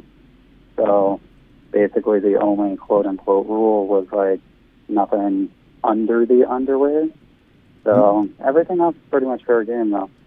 Man, I gotta tell So- You could do the body wash challenge if you wanted to. if I had a different life, or maybe I wasn't married anymore, which still could probably happen, and then Probably. and then It still could probably happen. and it would be hard for me not to be a prostitute. Now, obviously, I'm too old and worker. I don't look Whore. Man whore. Yeah, I don't, not as desirable to a lot of people. I but, have seen a photograph of you in underwear on stage. Yeah, I've done it. But Full banar. if it would be hard if someone offered me some money for sex acts that for me not to do it. I don't really have any morals against it. Yeah. I'm just like, Right. all right, Hey, I'm down. Is that true? I didn't know that about you. Yeah. What are you doing after 2 p.m.? I also I'll give you $100 if you'll do the body wash challenge in front of me. It'd be Private show. It'd be easier if I was homosexual. Yeah, me too. For the men, I don't think too. women really want it. For a second there, I forgot. Although with enough money, I could look past it. Yeah. So now, you said after Underwear Boy, is that what they called your position in the industry? I mean, we didn't exactly have like a text form, but yeah. Okay. They actually do have them down here. Yeah, There's a bar. I like at Stonewall Yeah. Bar, they have the Merman. I'm a fan of the Merman. I haven't been there yet. Yeah, you sit there, you're having a drink, there's a good-looking guy I want to see a merman. swimming around in a fish tank. It's cool. It's better than not having a guy swim around in a fish tank. And you said your other position was what now? I eventually became an escort. Now this We're is where an S Corp, I I think, right? Yeah, helps with the taxes. Yeah. So you can pay yourself distributions. That's I'm familiar. the way you do it. So, so Seth, the escort. Now, I'm kind of familiar with this business because I had a friend from high school. Actually, I met her or saw her at a Jacksonville Jaguars game when they were back in the radio days years ago. Now this person's married with kids and whatever, but in college she was an escort, but it had nothing to do with any sex or anything. She would just get paid to go on dates with rich businessmen that were in town for football games or whatever, and she would just show up and just be with them because they wanted a good-looking girl. No sex at all, huh? That's what a lot of them claim, that there's it's just you get a standard fee for the night. I never speed either. I guess Ever. Always the speed limit. it's up to you whether you want to take it further after that. But as far as the company is involved, the company just pays you to go on the date, and then their stipulations is just like a massage place. Yeah. We're off the clock now. So is that kind of what it was? Is men would come into town and pay you to go on dates with them, or did you do the sex worker thing? No, there was no sex. Not saying it doesn't happen, but as you were saying with the other one, obviously it was always proposition, but whether you do it or not is your own choice, I suppose. Yeah. But honestly, majority of my clients, basically how it works is you basically, it's on this website and you have this little profile, and it basically tells you what you are willing and willing not to do, mainly in the forms of travel, can you host, are you willing to travel out of state kind of deal. But most of my clients specifically wanted the quote-unquote boyfriend treatment. So we would basically just go to their house and we would lay in bed together, cuddle, and just hold hands, wait, pet their head, kiss them on the forehead. Wait a minute. And they would just Kiss him on the forehead. Gilbert Godfrey's wife? You give him the Godfrey? That's what Tom's wife Yeah, does to Godfrey. Tom. That's what you do with a special needs husband. By the way, I do laugh at it when escorts are explaining the rules of how they're different than prostitutes. They're like, well, whatever happens sexually is your choice after that, after your date. It was like, well, isn't that how prostitution works? No, like, it's not. Stop. they offer you money, and it's your choice to take it for the sexual act. But like, it's my choice, Tom. if it's not your choice, then that's rape, right? Like, then that's a different. That's a crime. What he's saying is sometimes it happens, but that's not. That's not his bag, baby. Right. Well, there's money involved, though. That's all I'm saying. Yeah, it's but like, there was money involved, and he didn't have sex. Therefore, it is not prostitution. that's true, but I'm Right. guessing that in any escort service, if it leads to sex, there's probably some extra money involved. If not, that's probably a well, rare. that's a totally different negotiation, though. Yeah. Is that correct, Seth? Is like, yeah, you could take it to the next level and have sex with your client that you're going on a date with, but he's gonna pay you more for that, right? I would imagine, yeah. I would imagine, but again, it's not really something I did. So. Yeah. No, I'm not saying you did it. I'm just saying how it works. I think it'd be hard for me not to do it. You know, It's I'm just a already there. joke. I'm already in bed naked cuddling. Yeah. And you're going to give me like X amount. How much more am I getting, Tom? Yeah. But then after, I'm already there. I'm gonna be like, that was, $200 extra. Like, No, you got to do that up front. Yeah, you're right. Yeah. So. I mean, technically, they have those like cuddling services. That's now, what I was too. just putting in the chat. There are professional cuddlers, yeah. So. Yeah. I don't know Who about wants that garbage? Some people just seek like affection, and it Yeah. doesn't have to be sex. What am I, Richard Gere, telling Yeah. my sex worker my problems? Like, I don't. Yeah, no. I just want a friend. I mean, cuddling versus sex. I mean, sex is an ace. I don't even want to cuddle with my wife. Yeah. And I went through a lot Cuddling of is trouble. just cuddling is just boring sex. So, for like, what does an escort cost? Yeah, what back am I then? paying if I want you to go? Okay, I Yeah. want you to come over. We're gonna cook dinner, and then we're gonna lay in bed together for a little bit. and you're Boyfriend gonna- experience. And then you're gonna hug me, and we're gonna listen to LaRue maybe we'll go to Fazoli's first. Fancy. takeout. Unlimited, all the breadsticks you can eat, yeah. but you got to eat them real slow. Lick the salt off. Yeah, it was so bloated. What does that cost there, Scott? Or Seth? Well, it kind of varies from person to person too. I mean, it's not fast, but it's kind of based on your attractive level. So, I mean, for example, I did 100 an hour, whereas my friend, who did it much longer, who was just absolutely adorable, he did 250 an hour. $250 an hour. Yeah. And He did a lot more than I did. Like, he was a hustler. But he went on like business trips to like Canada. Sounds like you're lowering yourself a little lower into the well. Yeah. You're getting a little muffly. so. I'm sorry, they just started reflowing outside of my window. Oh yeah. Oh, that's fine. How does that happen to all? No matter what, is there a leaf blowing here or a caller? It's like, my God, we're cursed. You by are a leaf cursed. blower. Our guys, our leaf blower guys, are like, what? Who? He's talking to the escort? I'll be right there. He drives over, Yeah. blows the air right. Right Take on. this, escort. $100 an hour. So, did you work for a company that got you, or was this like individual? Like you put it out in the newspaper? I don't know what. Does that even exist in 2008? Like, how did? Was it a company you worked for? Honestly, it was just kind of a website. Like, there was like an $80 fee, and they honestly just kind of posted your profile up there. Was So it- you kind of just work for yourself. Was it Adult Friend Finder? No.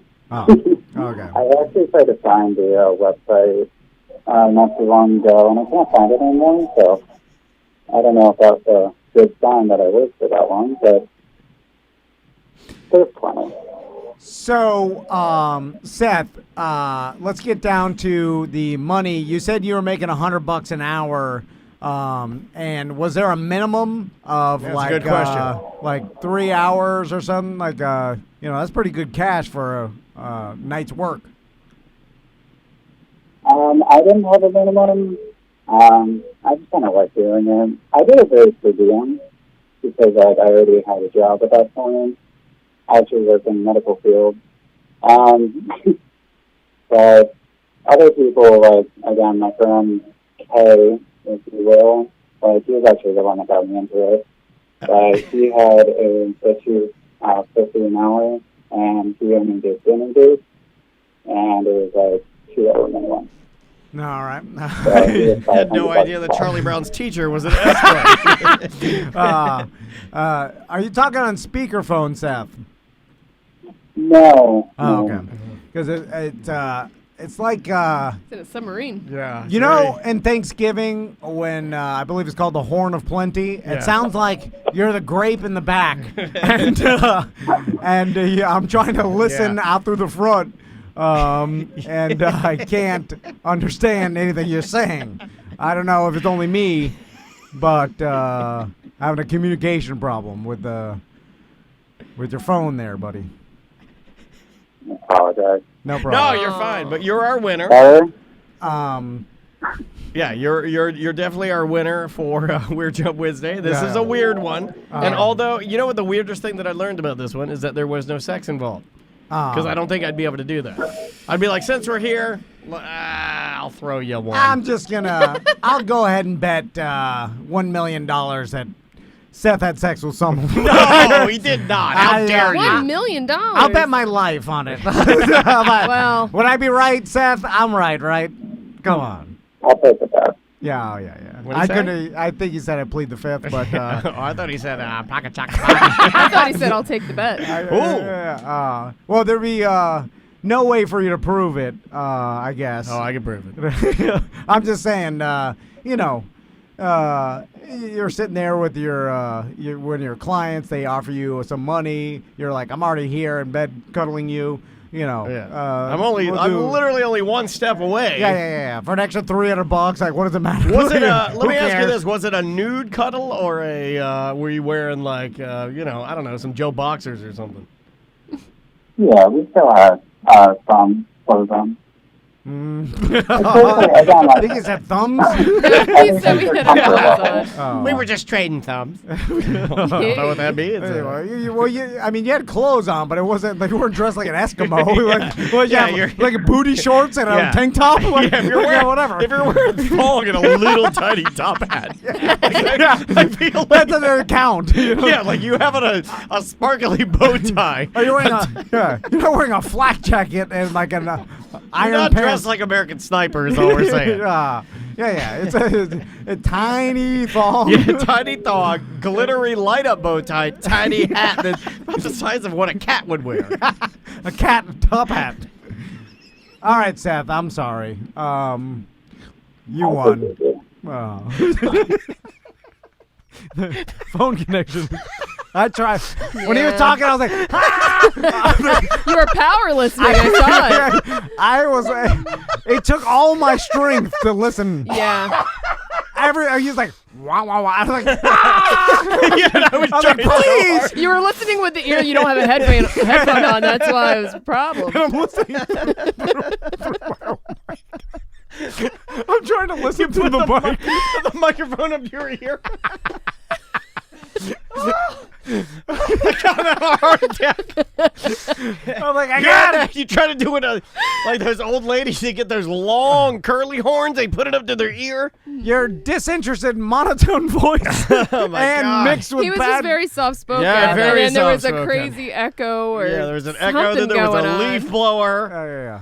There's something about Seth's accent too that makes it more sound like you don't want to like be engaged in the conversation. Like Yeah, it's but like he did, or he wouldn't have done it. it's like Yeah, he reached out to me. Yeah. it's like disinterested grumpy cat. It sounded like to me like he was like trying not to wake up a roommate or something. Like, he Yeah. was trying to be Yeah. like, hey, you know. Or maybe he's cuddling with somebody. Yeah, maybe. You never know. He's sitting there and he's like, let me take my tiny top hat off. Then he's like, I got to call Tom and Dad. They're late as usual. Yeah. Did That's he, true. Yeah. would you, I don't even know where to go with that. The- How much to cuddle with me? Money-wise. 1 hour. 1 hour God, cuddling. here's the problem. Like, I'm going to make Butler do I it. think Tom hates cuddling. I think you hate physical. well, it's not even about that. It's like I take everything into account. The fact that then I got to see you, work with you the next day. It's easier. Would it be to do weird, do you think? Yeah, of After a course, night yeah. of cuddling? Yeah.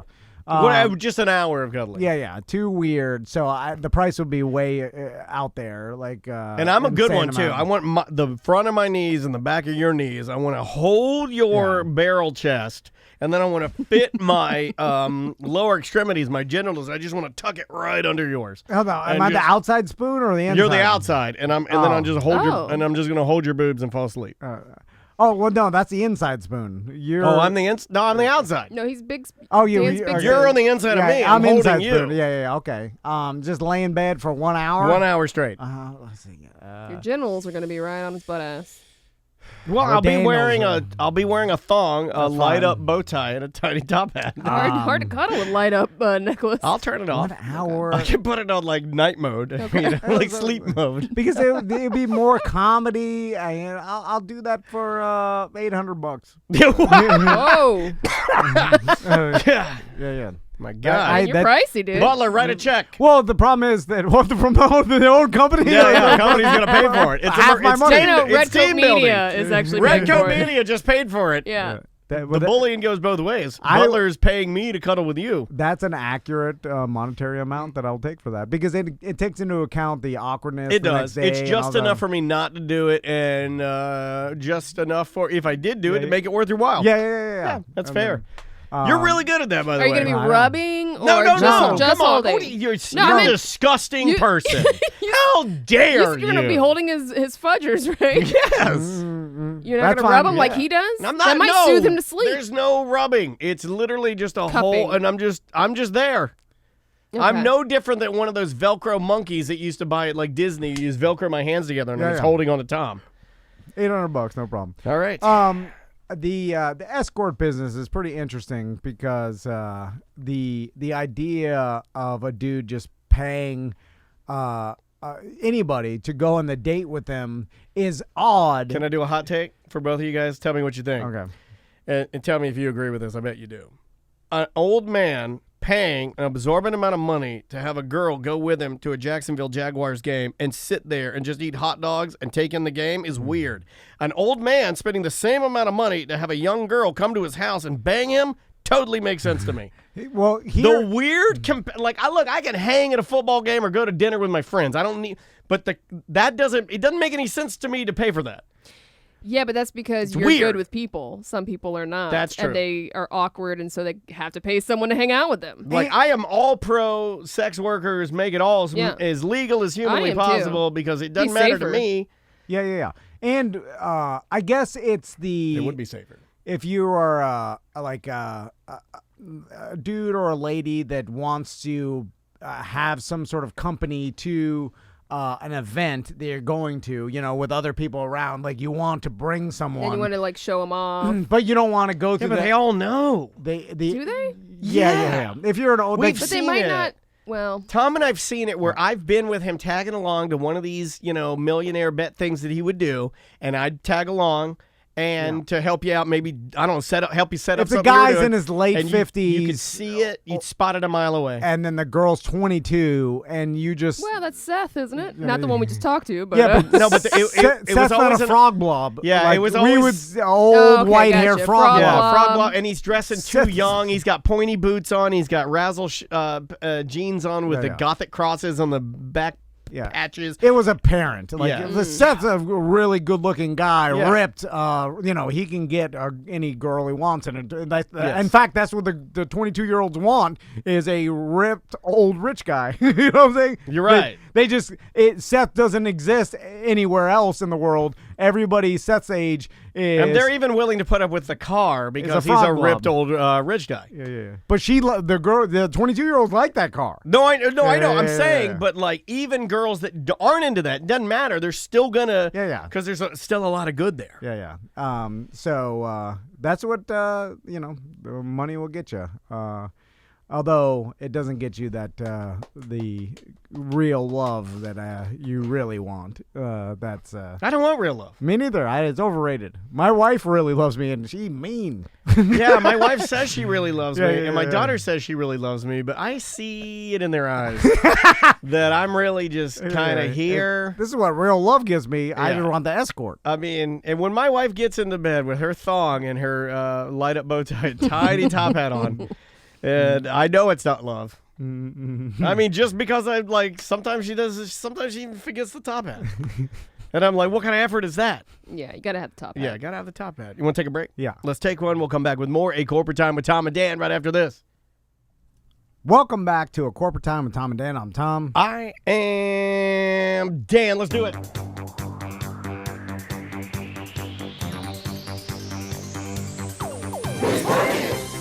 Tom hates it when I sing my funny little silly songs. Saw him in the bathroom one time, man, his genitals are long. They hang down real big, like a grandfather clock, like that thing that goes back and forth, goes a tickety-tock. And they're black, like the night. We love Porkin. Black like the night. No. Who's Porkin? Brought to you by Porky's Barbecue and Apopka. If you want some delicious barbecue, hit by Porky's. You can sit on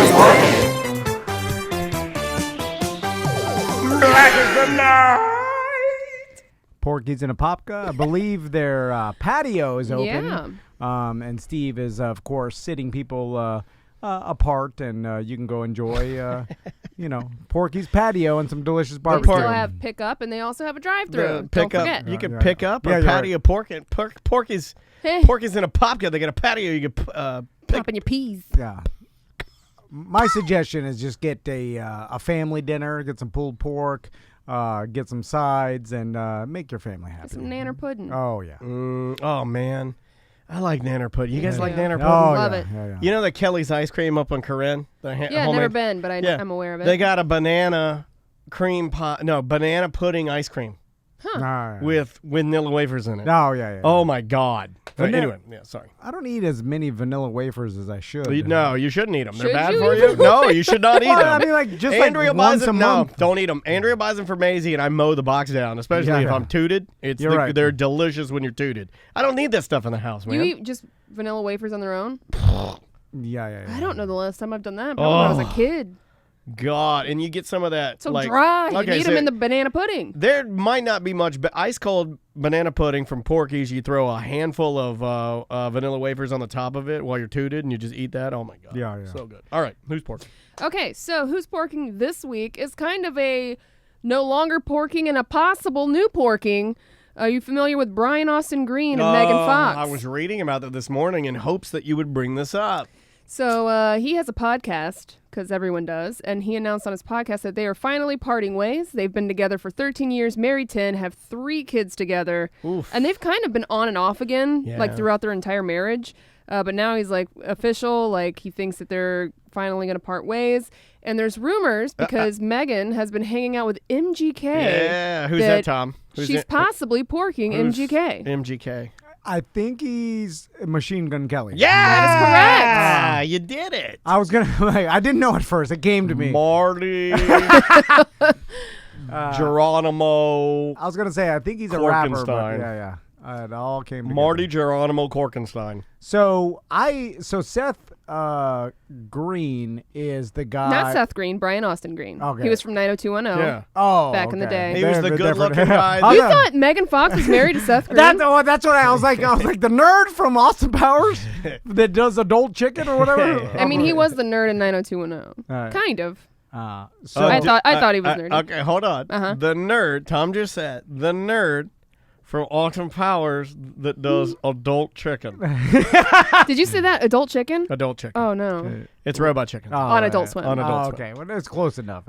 No, adult chicken is not even close. Yeah, I got points for Machine Gun Kelly, and then I threw it all on the You window. really did. You got confident. You got too confident. Go, I got this MGK, I got the adult chicken. Bumbling points. I got too confident, and then I just started yelling a nonsense. Man, good thing we're not doing nautical So bucks. Brian Austin Green, a guy from 90210. He was like the rapper guy. Okay. He was the guy that dated Tori Wasn't Spelling. he like a DJ? God, Yeah, it's but been so long he since was I like the DJ, the rapper, the more urban of the beachy. Did he have teens. other like acting roles after that? Yeah, but mild, like Okay. minor stuff. That, yeah. He was nothing- the biggest on there, and then obviously she was the biggest on Transformers. And was it Jennifer's Body or something like that? Yeah. Wasn't that movie? Yeah. Did she You're right. uncover some like beginning Weinstein stuff where didn't she say a producer made her get nude? It was Michael or top- Bay, right? Yeah. Michael Bay like made her not nude. Transformers? I thought he made her run around on all fours in his office or something. Didn't he make her wash the car to see if she was going to work out for the scene of her washing it's possible. Bumblebee?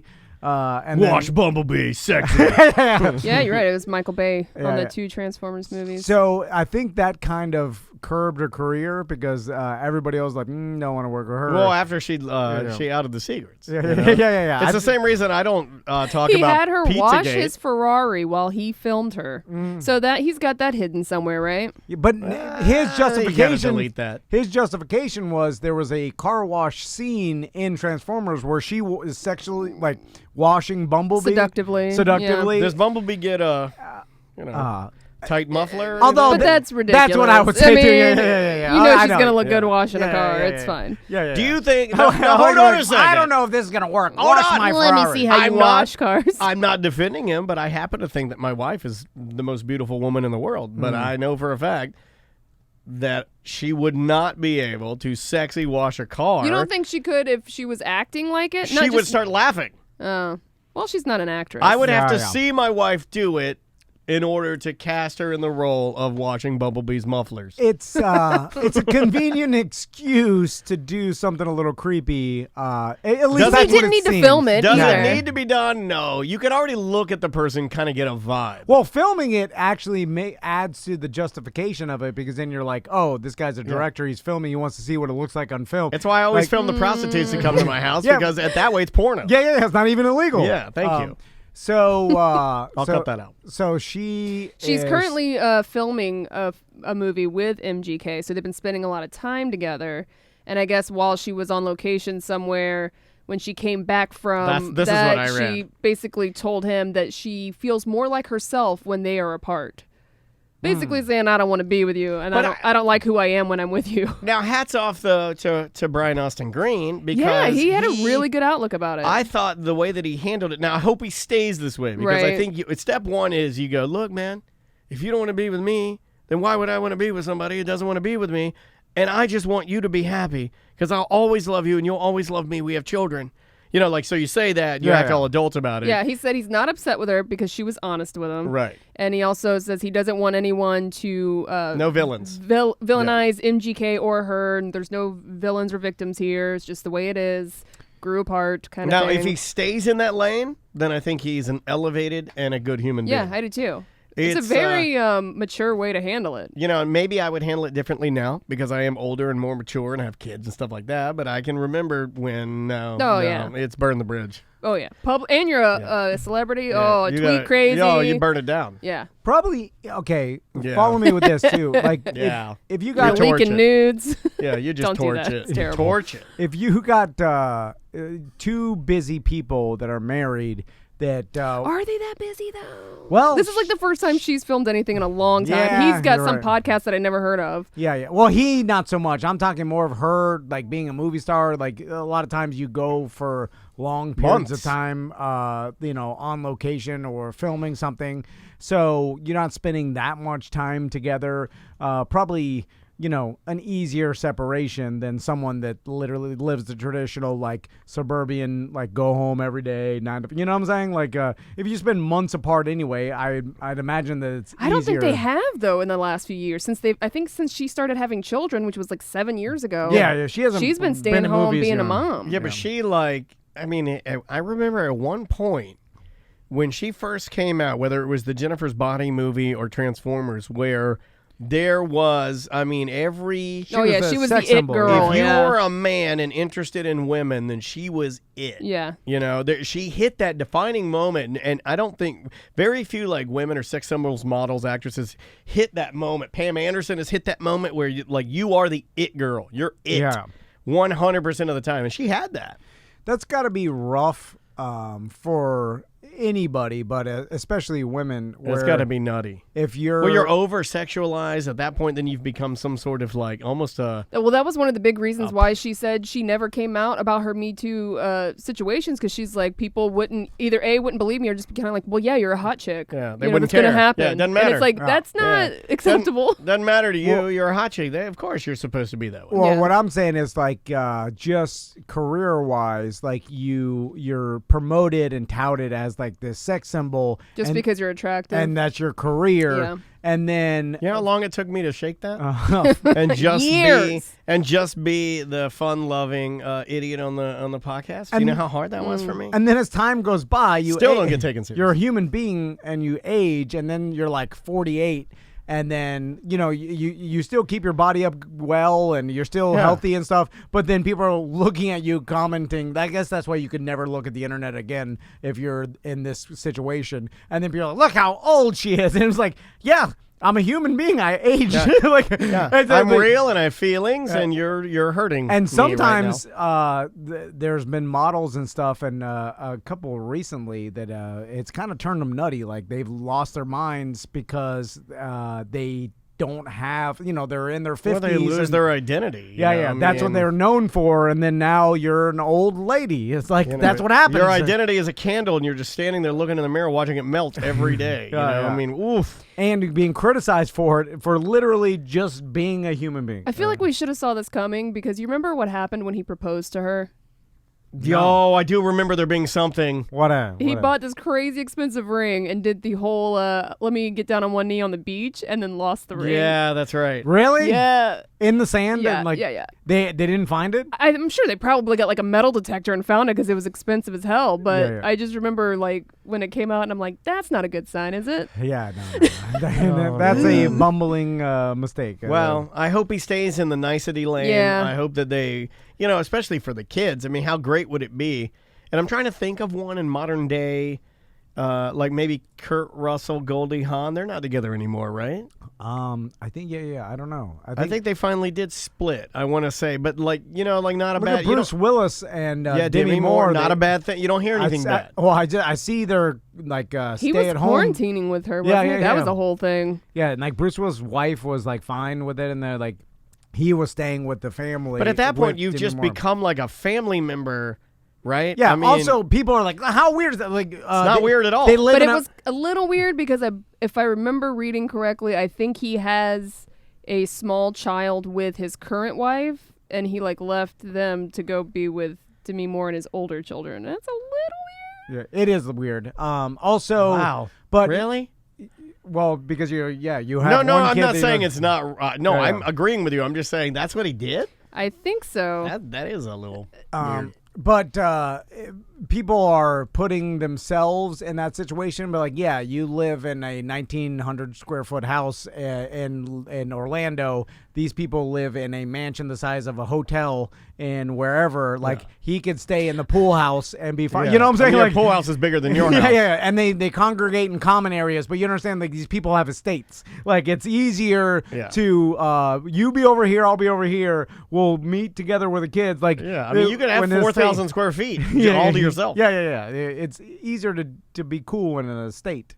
When you're what were you laughing about, Sam? When I googled the whole story about Bruce Willis, the first picture that pops up is the entire family dressed in matching pajamas, but it's with him and Demi's kids. Not he's still married to her or something. It's weird. Well, they have a really tight. They're saying that he went to quarantine with them because one of their daughters got stabbed in the foot with a hypodermic needle while in a park. So he wanted to be with her while they got testing done or something. And then the whole pandemic hit. So he's just been there since. Maybe that's a dad thing. I guess. I don't know. Mm-hmm. But then it's if you got your other kid and your wife, you can go back there if they're just by themselves. You know what I'm saying? So what do you? If you you're have to not be asking with me them, if I would ditch my wife and daughter to go live with Demi Moore during the pandemic, the answer is yes.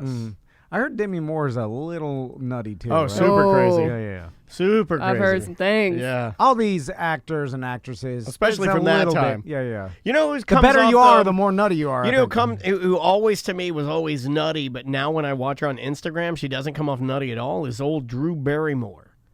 Like when I watch her on Instagram, she just seems super normal now. I think she she got is. boring. It's almost like all the crazy and all the drinking and drugs. And We all got that. it out at 14. Yeah, it's like all done. Now she seems like this completely like really wise, self-aware, like decent human being. Yeah, she's a mom too, right? Yeah. She's got a whole little family thing going, and it like when you see it, it's like really good. I think her videos are good. Her legend of partying when she was younger kind of carried on probably further than it should have. Like, and we just associated her with being nuts because she grew up as a childhood star. Then and she was also like partying. married Tom Green, and it was She like did that some was nutty weird. things. Yeah.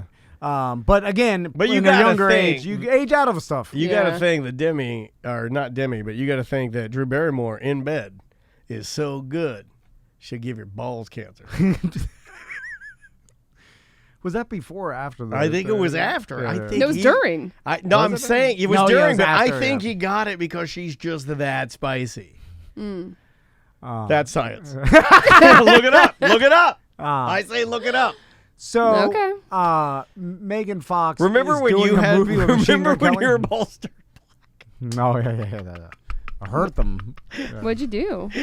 There was a couple times I hurt. One time I was doing some stunt and I hit them real hard, and then they bruised real bad. Shirt is black as his t-shirt, and then he's like, "I think I'm dead, bro." It was like purple.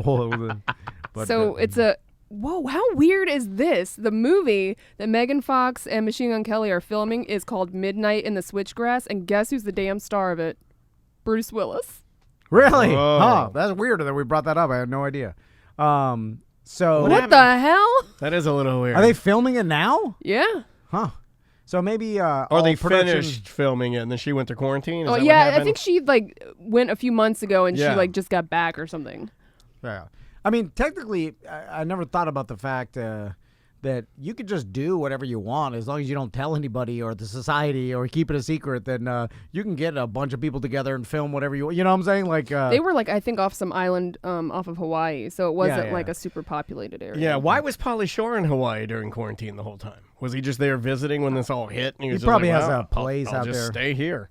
yeah. I think so. Plus, Where do you get your Pauly Shore news? Well, no, I follow him on Instagram, and then like he's stuck, and he was doing a scripted Instagram like show yeah. that was not entertaining or funny at all. Sorry, Polly.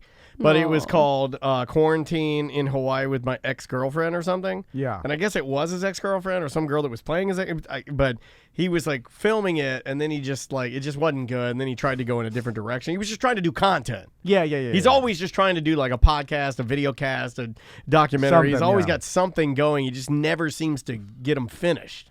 Yeah. It's weird. Well, he seems like the personality type that gets tired of Yeah, just things bored. quick and then jumps to do whatever else new thing and then goes back and forth. Yeah. But it also, like, he's still rich. A lot of people forget, like, when these stars that were huge at one time, now not as so much, people assume that they're now as, like, make the same money you do. It's like, no, they're still millionaires. Like, they still have millions of dollars and they have real estate and things like that. Like, they're probably richer than your richest uncle or friend that you know. You know what I'm saying? Like, and then you look at them and you're like, oh, my uncle's a doctor. He's rich. Well, like, Pauly Shore makes as much as him. You know what I'm saying? Like, now way less. He used to be making $10 million a movie. Now he's making $250 or $500K a year. Yeah, but he's got all that Comedy Store money. Yeah. Oh, There's sure, that, and there's yeah. investments, Yeah. and he used to do real estate. Like, I think he was fairly smart with his money. Like, he bought a bunch of. Didn't he do like a reality show where he bought and sold real estate? He has for a all while? those Encino Man Froyo places too. that- Yeah. There's a I little made bit. that up. I made I that was up. like, what? Full I want to on- go to yeah, that. Full on made that up. There's no Encino Man Froyo But places. I assume that maybe wish there was. he's got some investments and like a couple restaurants and businesses. You know, he's these got some guys stuff. diversify their portfolio and they got some little investments here and there, and they're doing fine. Like, Yeah. and so you're surprised when they're doing extravagant things. You're like, they're still rich. Like, if they could do it, then they didn't lose everything. I saw a bunch of, this doesn't surprise me. I guess this one surprises me because I expected to see more of your quarantine superstar divorces. I know there was one NASCAR one. I want to say Ryan Newman. He split. No, and then really? I think he split from his wife.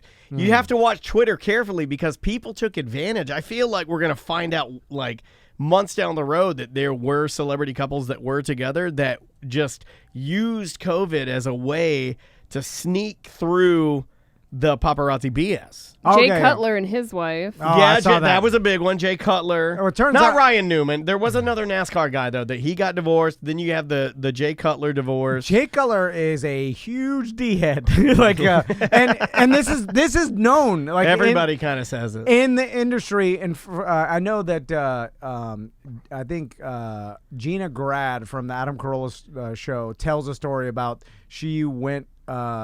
Her friend or maybe her husband, I don't know, something like that, but was at a urinal and Jay Cutler like saddled up next to him in some sort of event or whatever, and the guy's like, "Hey Jay, big fan, go Bears" or whatever, like back, and then he turned and he's like, "Who cares?"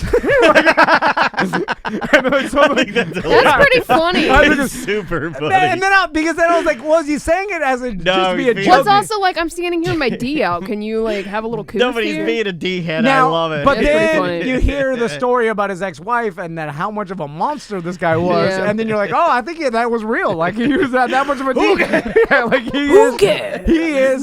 He's Can you wired to be a imagine? You D-head. should do that at the next event, Tom. I Can can't, you, can't. no, he can't do it. But can I've you never been a dickhead. imagine somebody coming up to you and Mark saying, that. Oh no, Mary-Kate Olsen's divorcing her yeah, dude, her she husband. asked for an emergency divorce because she's worried that this dude's gonna get rid of her like property, disposing of her property. and the was judge denied. and the judge was like, nope, Yeah. you're doing it when we Oh, do that it. sucks. I saw that, but they're worth like they're billionaires, right? Like, Well, that guy is, and she is. Oh, and, yeah. and I think she's self-made, and I think so is he. So yeah, that's I fine. would venture a guess that they had some legal documents in place. yeah. You don't get married like with that kind of money, like the Olsen twins' money. Right. If you They're think smart. If you You think can't, Pauly Shore got money, Oh. you Olsen twins got 100 times his money. Oh yeah. I mean, Pauly Shore is literally in poverty level compared to them. I mean, she has seriously. they'll look at him like you're poor. Like they have fashion lines that It says are, with an estimated combined net worth, both the twins, of $100 million.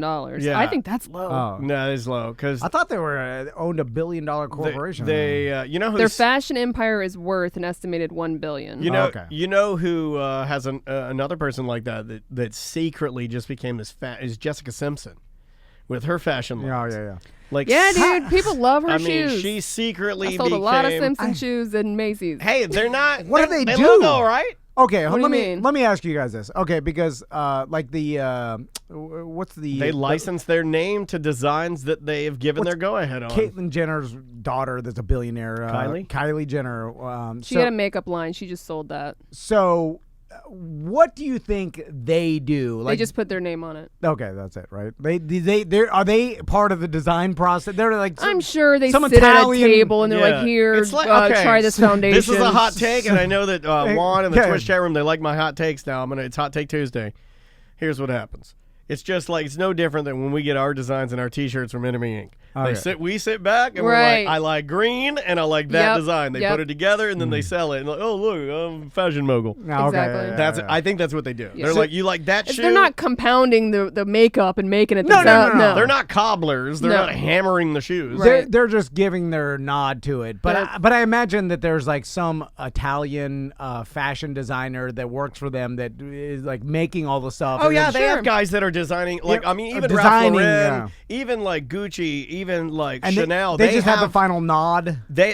You have your fashion house, right? Yeah, Which yeah. is like in a lower sense. You could let's take Jessica Simpson. She still has a fashion house. It's her name. That's her brand. And then underneath her, she's got designers that work for Yes. her, and then they design, but it's under the umbrella. Ralph Lauren has it. Chanel, all your big Louis Vuitton. They all have designers that work for the brand. So is it pure luck that, or like right place, right time, that these particular people's fashion lines and designs make them that much? Because you would think that everybody in, like, okay, so you're looking at Mary Kate and Ashley Olsen, and you're I forget looking the name of their line too. I I used do to know the too. name of it. Kylie Jenner and then Jessica Simpson, and so other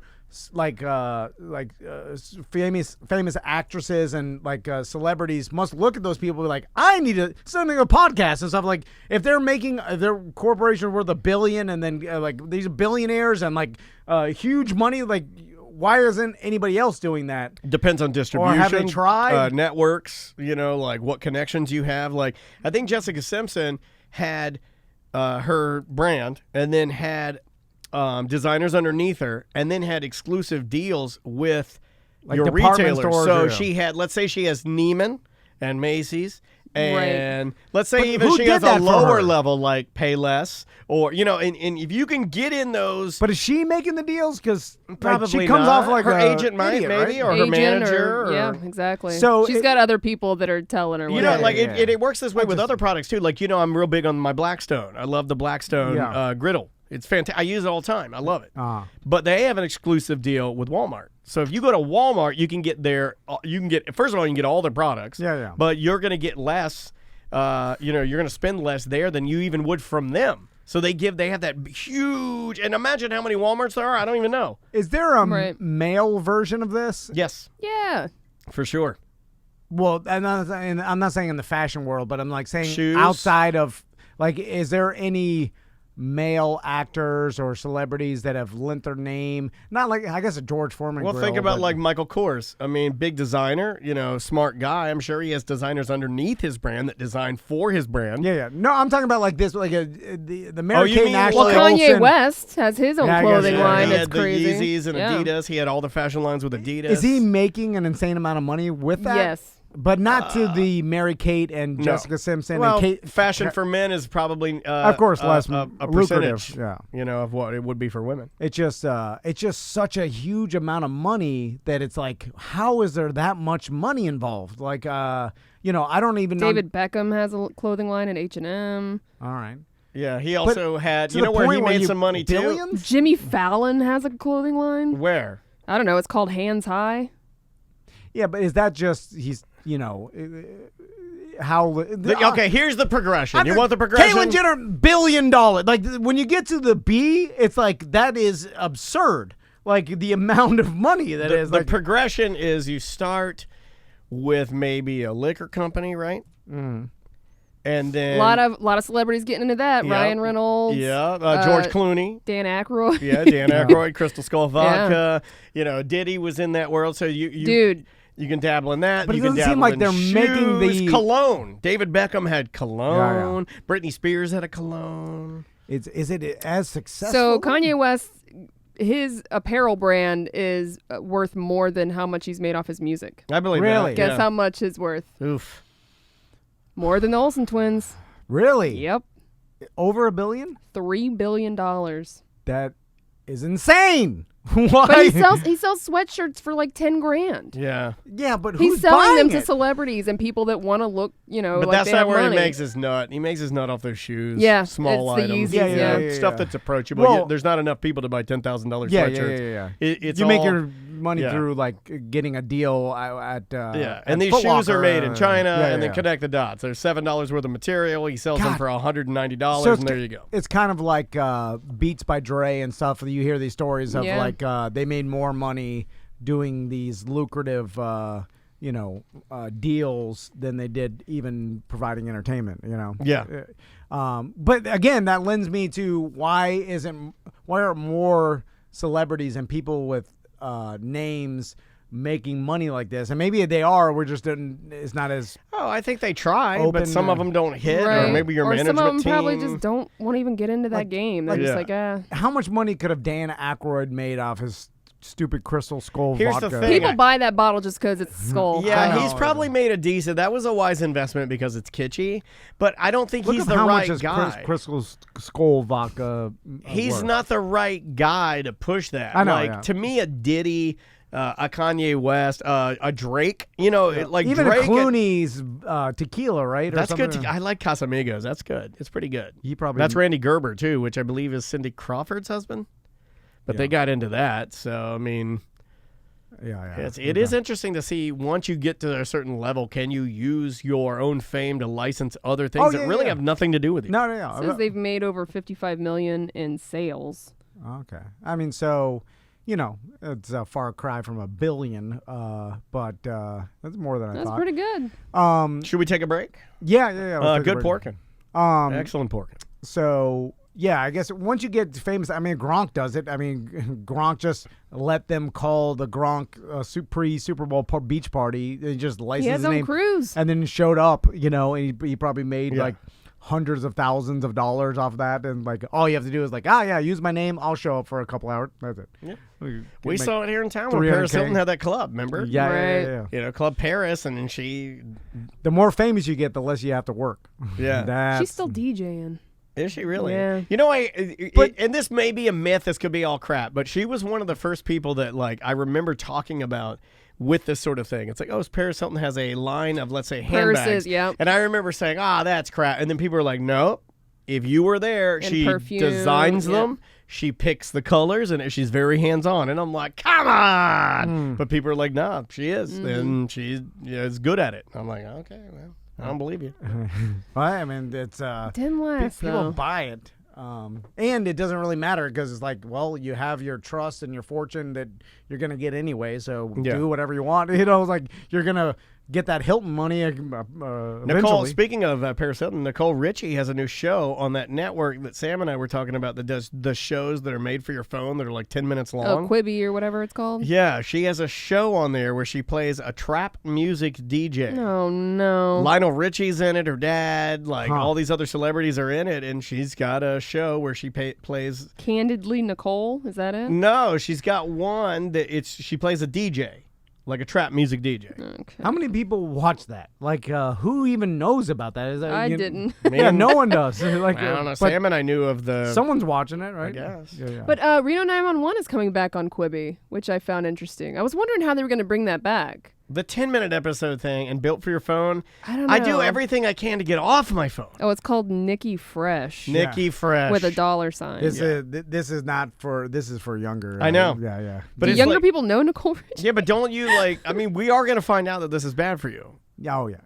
Well, this is like everything. Smoking's bad for you. Yeah. At one time, it was like, smoke. It'll help your... it's good for too much digestion. iron. Bad for you. Found that out today. Yeah, I can't have that. All right, let's take a break. We'll be right back with more Corporate Time. Welcome back to Corporate Time with Tom and Dan. I'm Tom. I am Dan. With limited time, let's jump into some voicemails. If you want to leave us one, you got to download our app. It's totally free. All of our content's on there. Wherever you get your apps for your smartphone, both iOS and Android, just search A Mediocre Time or Tom and Dan app. It'll pop right up, and it's totally free. Manny, he's here. Yeah. He's back. So I'm sitting in the basement, and I'm wearing my Drunken Master t-shirt, because apparently I'm not allowed to wear it in public. And I'm smoking my marijuana, and visited my worms. Yes, I have worms in my basement. I'm sorry? You visited your worms in your basement. We have a serial killer on our hands, I knew guys. that one would throw you. I knew Manny, it would. I don't know what you're trying to do to your reputation, buddy. You're making it worse. I was waiting for that one, and here. And he's wearing a what? A Drunken Master t-shirt. It's one of our Drunken t-shirts Master, that yeah. the boys from Danger Brains put that together. We did it for Drunken- MegaCon. Yeah, Forgot about that one, We didn't did it ya? for MegaCon years ago. bring that back. And it's a great shirt. It's got kind of the was a good shirt. role-playing game tie-in to it. And apparently his wife, man, heavy-handed. He can't wear a shirt that says Drunken Master in public. I feel like that's light compared to some of the other I shirts know, we have. man. I Manny, mean, get your geez, house together. Good Lord. Get your house in order. Get your house in order. Go check your worms. Visited my worms. Yes, I have worms in my basement. I know it's super weird. But anyway, I was real high, and I was thinking, right now there's Not gonna somebody explain else the worms? listening to Tom Cool. and Dan that thinks keeping worms in your basement is super crazy. But yet we're both laughing at the same thing. That's what I love about the show. All right, guys, later. Well, not someone else, everybody else. Yeah. And I didn't Every even single laugh. person I didn't- thinks that's weird. I didn't find that funny. He's like, right now, there's other people. Hold on. Right now, and they're laughing at the fact that he's checking on his worms. I wasn't We laughing didn't at laugh. him. No, we're scared. No one questioning laughed. you. Yeah. No one left. We're scared that you're going to come to us and kill us. Maybe your mouth is maybe Right. your mouth is wet because you're turning into a worm. Are you becoming a worm? Oh, like the fly. Yeah. Oh no. Are you shaving ears everything? fall off. Yeah. You put your hands to your side, you're like, oh, they're stuck now. Yeah, I can't get them off. What do I do? I love it. Oh, it's so comfortable to lay on this ground. Oh, I like. Oh, it's a giant bird. They're happening fast. There goes my legs, or what? Well, there goes my leg. What do you call that? Where'd the giant bird come from? That's scarier than the worm. It's John Birddecker. So, yeah, what would be the reason? Look up why people would have worms. Use Well, as no, bait no, to you go can't write fishing? that because people are going to think they're inside your body. Well, it's like, He didn't clarify. He could go down his basement and check his pants for worms, I guess. maybe for fishing, but Or maybe he has like, I don't know, like a bearded dragon he has to feed or something. Do they eat worms? I have no Is idea. it like an ant farm? Worm farm? My daughter wants an ant farm, but she wants the one with the gel. They make them now so they're see-through, and they light up. with the ants. Well, no, Guys, there are worm farms. it's not sand, it's gel. And then the ants dig their way down. They treat it just like sand, but you can see all the way through it. And then you light up the gel, and then you see the ants at night. You can it's sit more there. That's cool. decorative. It's pretty neat. I mean, it's made by the same company that's been making it for hundreds of years, Uncle Milton's Ant Farm or whatever it's called. You might want to get into this worm farming, Tom. Okay. Apparently, it's good for home gardens. You're going to farm your own worms, Is it bro? making compost It's or generating nutrient-dense compost. something? Okay. I mean, we don't know what the hell Manny's using it for, but yeah. something tells me it's dead bodies. Way too much work. I just go buy compost at the store. Okay. I guess I could do that with tomatoes. As too, much as I know you're stronger now and leaner now, if you started farming worms, I will try everything in my power to push you down. I will eventually. Yeah, Even I if won't I do jump it. off you, I'll have to jump off your roof to knock you down, like an element of surprise, but I'll make it happen. Someone just asked if Manny was Oogie Boogie. Oh, yeah, when he turns into all the worms. Oh yeah. Yeah, it seems very unsatisfying making your own compost. It's like you get a bunch of worms. I imagine they start off with the eggs or something, and then you go down and you like fluff them around, and you're like, oh, there they are. They're Fluffing my worms. And then at the end, you're like, got some real stinky compost for my tomatoes. I don't know. It's like not very satisfying. Like growing. It's not like fruit. waxing your Lamborghini. Yeah. Well, I'm just saying, like, there's a ending element to things like gardening where you're actually growing a fruit. You're watching it grow, and at the end, I just ate my first tomato the other day. What'd you think? Great. I'm never had a nervous tomato. about my tomato plant. Why? It's looking real wilty. No. We're supposed to water it. I am watering it. How much You haven't water? enough sun? I think it's too much sun. Oh, where'd you put it? Is I it? put it on the side of like my covered. Put it on your patio. roof? Is You it got to too put it hot? on your roof. Yeah, it's hot as hell. Oh, yeah, but I'm saying maybe too hot. So put it under the shade or what? Yeah. I thought I need sunlight. Well, you got it too hot. It's It's good as Oh dead. my it's a God. GD pressure. And you boiled know, it. I looked it up, and online it tells me to only water it once a week, and you told me to water it daily. Am I overwatering it? Well, is the soil like if the soil's dry, water it. If the soil's moist still, then let it be. Okay. Don't Don't get yell at me. too I've never much done water. this. Just only water when the soil's Everyone dry. knows it's moist soil, never toil. Dry dirt, water can't hurt. There you go. I like that. I'll have to remember that. Yeah, remember that one? But I This think is you how throw, easy like- it is to be a double bed. You just rhyme. Yeah, dumb you rhyme phrase. everything. Just Do rhyme you like everything. throw like banana peels and stuff in there? you don't have to because No. I put it. The soil should feed it for weeks and weeks. It's a Miracle Grow soil that has all the nutrients in it. Now, so did don't- you give me one serrano pepper and one jalapeno? Yes. Yeah. Okay. Yeah. Because Maisie's itching to pull those jalapenos off, You can even though pull she those. doesn't eat them. Yeah. I'm like, well, don't pull my peppers off. I'm not ready for them. They're mature enough. You can clip them. Yeah, And eat 'em, yeah. I've also been studying. Now, you'd be proud of me. Been watching some videos on where to trim to make sure that I can justify the downward release of the growth hormone at the V. And I'm watching this video. This lady telling me what I got to do to trim. Yeah. And I've been doing it seriously. It doesn't. It turns out I watched the same videos, and I was like, I'm gonna screw this up. You can't screw it up. You could trim them crazy. They'll just grow. It's, Yeah. it's I not. feel like I'm screwing up. my She's tomato real plant. particular, this lady, it's- but it then shouldn't I'm be like, wilty, oh my though. God, this is so complicated. And then I watch this other old man, and he's like, well, you just gonna pinching all the leaves off. See, the peppers are way more hardy. Like they'll just grow. They're like a weed. The tomato plant's a little more finicky. Why the hell did you give me the hard one, man? Well, you don't like peppers. I wanted bell peppers. You said you don't have any. I'm He's got 'em propagating now. You know, I got a baby mouth. baby mouth. I can't eat the hot peppers. Although I didn't label anything, I'm probably like I got it's my GD. What about chives? You got chives? My room, it looks like what's the guy that You don't have anything good. went number 1 in the jars? Oh, everywhere? Howard Hughes? Yeah, Or- it looks like Howard Hughes everywhere. There's little plants and glass jars in every windowsill. And then I got the old lady yelling at me that she's like, "Why are this? There's too many." Like, what are you She's gonna a do? vegetarian. And you're out there She with your should love it. trash. I'm gonna start a business called Mr. Pepper Lips. I didn't tell you guys yet, but I'm getting the logos made. Mark Larrabo. Mr. Pepperlips. Yeah. I'm gonna, It sounds like the villain name of Manny Manny when he's checking his worms. Who's that down there checking his worms? Oh, that's the murderer, Sergeant Pepperlips or whatever he it's goes. not Sergeant Ooh, Pepper I like Lips. Sergeant Pepperlips. That's better. It is better. Don't mail that to yourself. We'll steal that. Sergeant Pepperlips.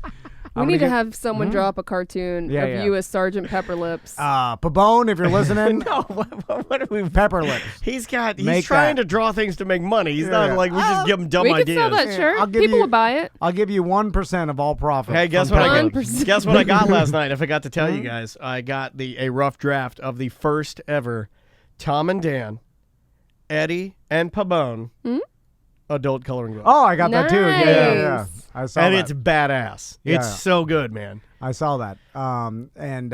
So we just got to find someone to Like a coloring book printer, you know. Yeah, I'm sure there's they're everywhere, where Yeah, you can- I'd like to find somebody locally, right, that needs a business. Oh. Let's ask old Busdecker where he got his book published. Yeah, his books, that's garbage. He just rewrote somebody else's book. Yeah. It's not even like, Yeah, what is yeah, that? You yeah, know, yeah. that's plagiarism from where I'm from. We need to go to China. That's where the cheap is. Yeah. China. Don't worry, we'll wipe the books down before we sell them to you. Well, the shipping. I ordered.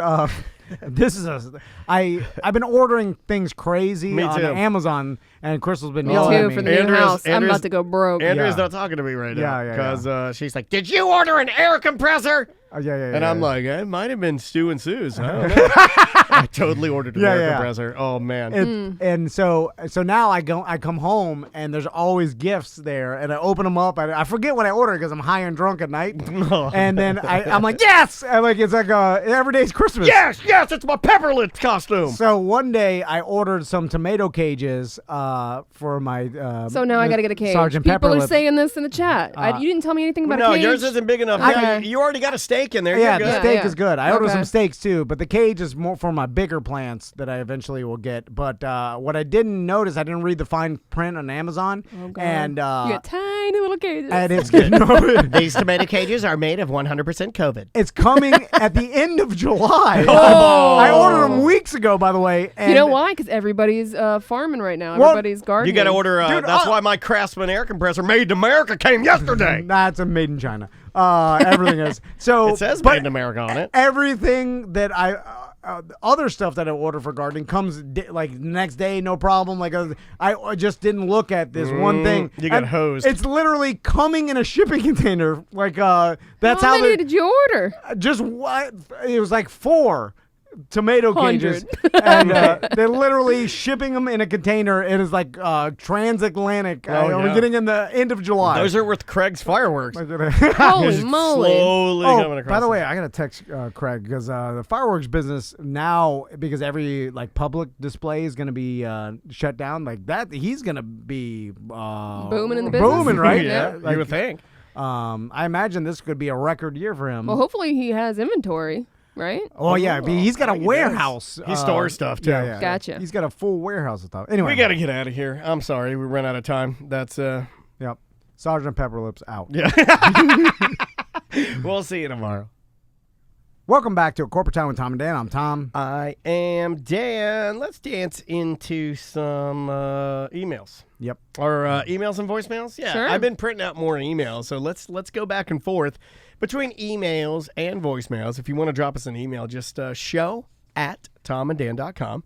That is the easiest way to drop us a line if you have any questions, concerns, things you want us to talk about.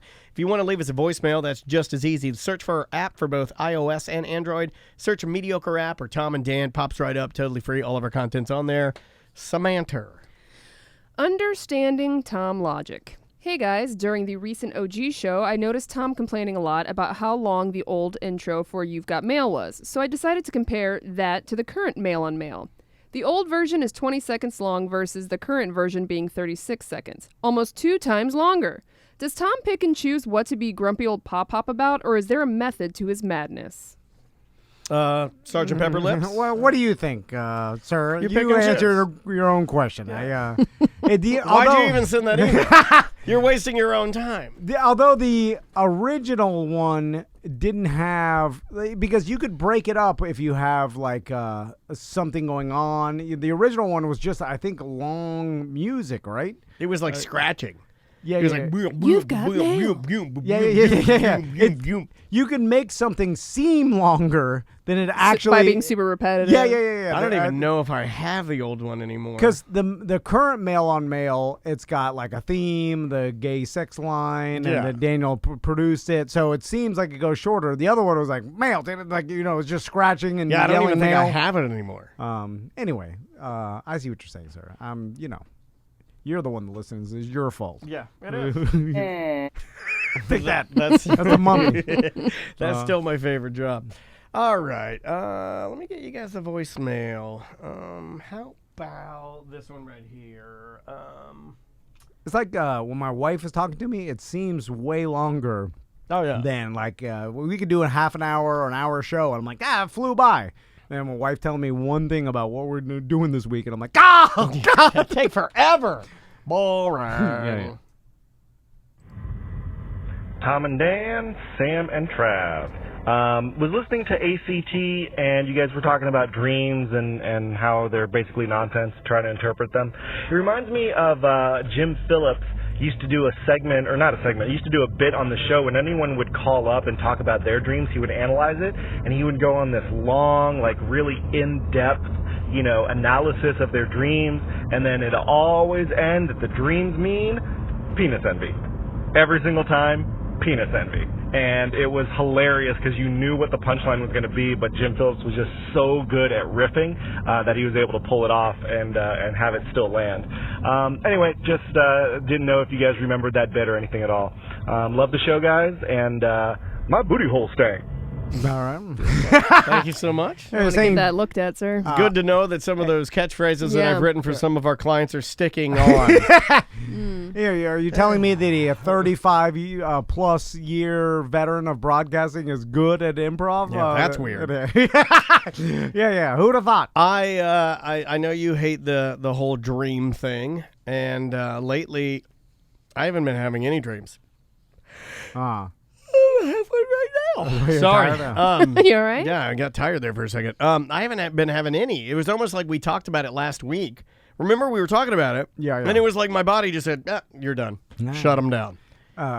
Crystal had a dream last night that she told me about. That it was Were you cheating again? No, it was me. I left her for another woman. All right. She begged me to stay, and that's got to be a good feeling though when you nothing. hold all the cards. No, but she was upset about it in real life. And then as we were hugging, she was like, you left me, and and then I'm like, you're mad at me? Like, then now that you're going to be mad about it for the whole day. Did she know the woman? No. It was just a nonsense dream. Here's how you stop her from ever doing this again. Okay. Next time you're holding her when she's like really mad or like crying or upset about it, you just whisper in her ear, you say, just so you know, if that ever did happen, the dream is exactly how it would go down. Whatever you thought is the truth. Is the truth. And I will not, if I do choose to leave you, I will, if you're begging me to come back, I will not come back. I'm a lot more of a man in her dreams of like, I'm like, who do you think I am? Like, you think I just, one day I was like, I've had enough of you, Crow. I'm with this new broad and I'm out of here. I'm leaving my family. Like, what? I'm done with crows in the car in my Corvette that J.C. Harrelson sold me. DM Chevy. I got my new girl. She's not a crow. She's a cockatoo. What about my personality would ever lead you to believe that I'd act like anything like what you see me as in your dreams is crazy? But maybe it's her dream for you to cheat on her. Maybe she's the man of her dreams cheats on her. Maybe she wants you to. Maybe she wants you to leave her. No. She's pretty maybe you upset should about threaten it. Nah. And then she'll treat you nicer so that you'll then stay she'll with have her. dreams of you staying with her. I've gone that route. That's how you fix Didn't it. work out well. Uh-oh. That was months of misery. I didn't know that. My God. Oh, I'm No, sorry. not threatening her. Just I stood up to myself one time. I'll kill you, Grow. Stood up to yourself? No, I meant to her. Like that guy that Sam and I watched on that Guilty or Accused, Guilty or Innocent, where the guy was like, she's slapping his face, and eventually he pulls out a gun, and he's like, I'll kill you, bitch. And he shot her down. I don't even think he said You know what? anything. I don't like this. I don't like this one bit. That was a good 3 weeks of misery. I was like, won't Never do that. again. Yeah, I won't do that. I'll just keep my mouth shut and play with my son. I know that you have done this for the last time. And I'm not going to help with bath time tonight. I'm putting my foot down. Yeah, don't disturb the crow. That's what I learned. I'll help with bath time. That's my mandatory duties. Kind of a slave-like thing going on there to do everything I don't want to do. I'll play a voicemail. Hey gang, it's Zach from Ohio. So as we all know, steak aficionados make fun of people who don't eat their steaks either rare or medium rare.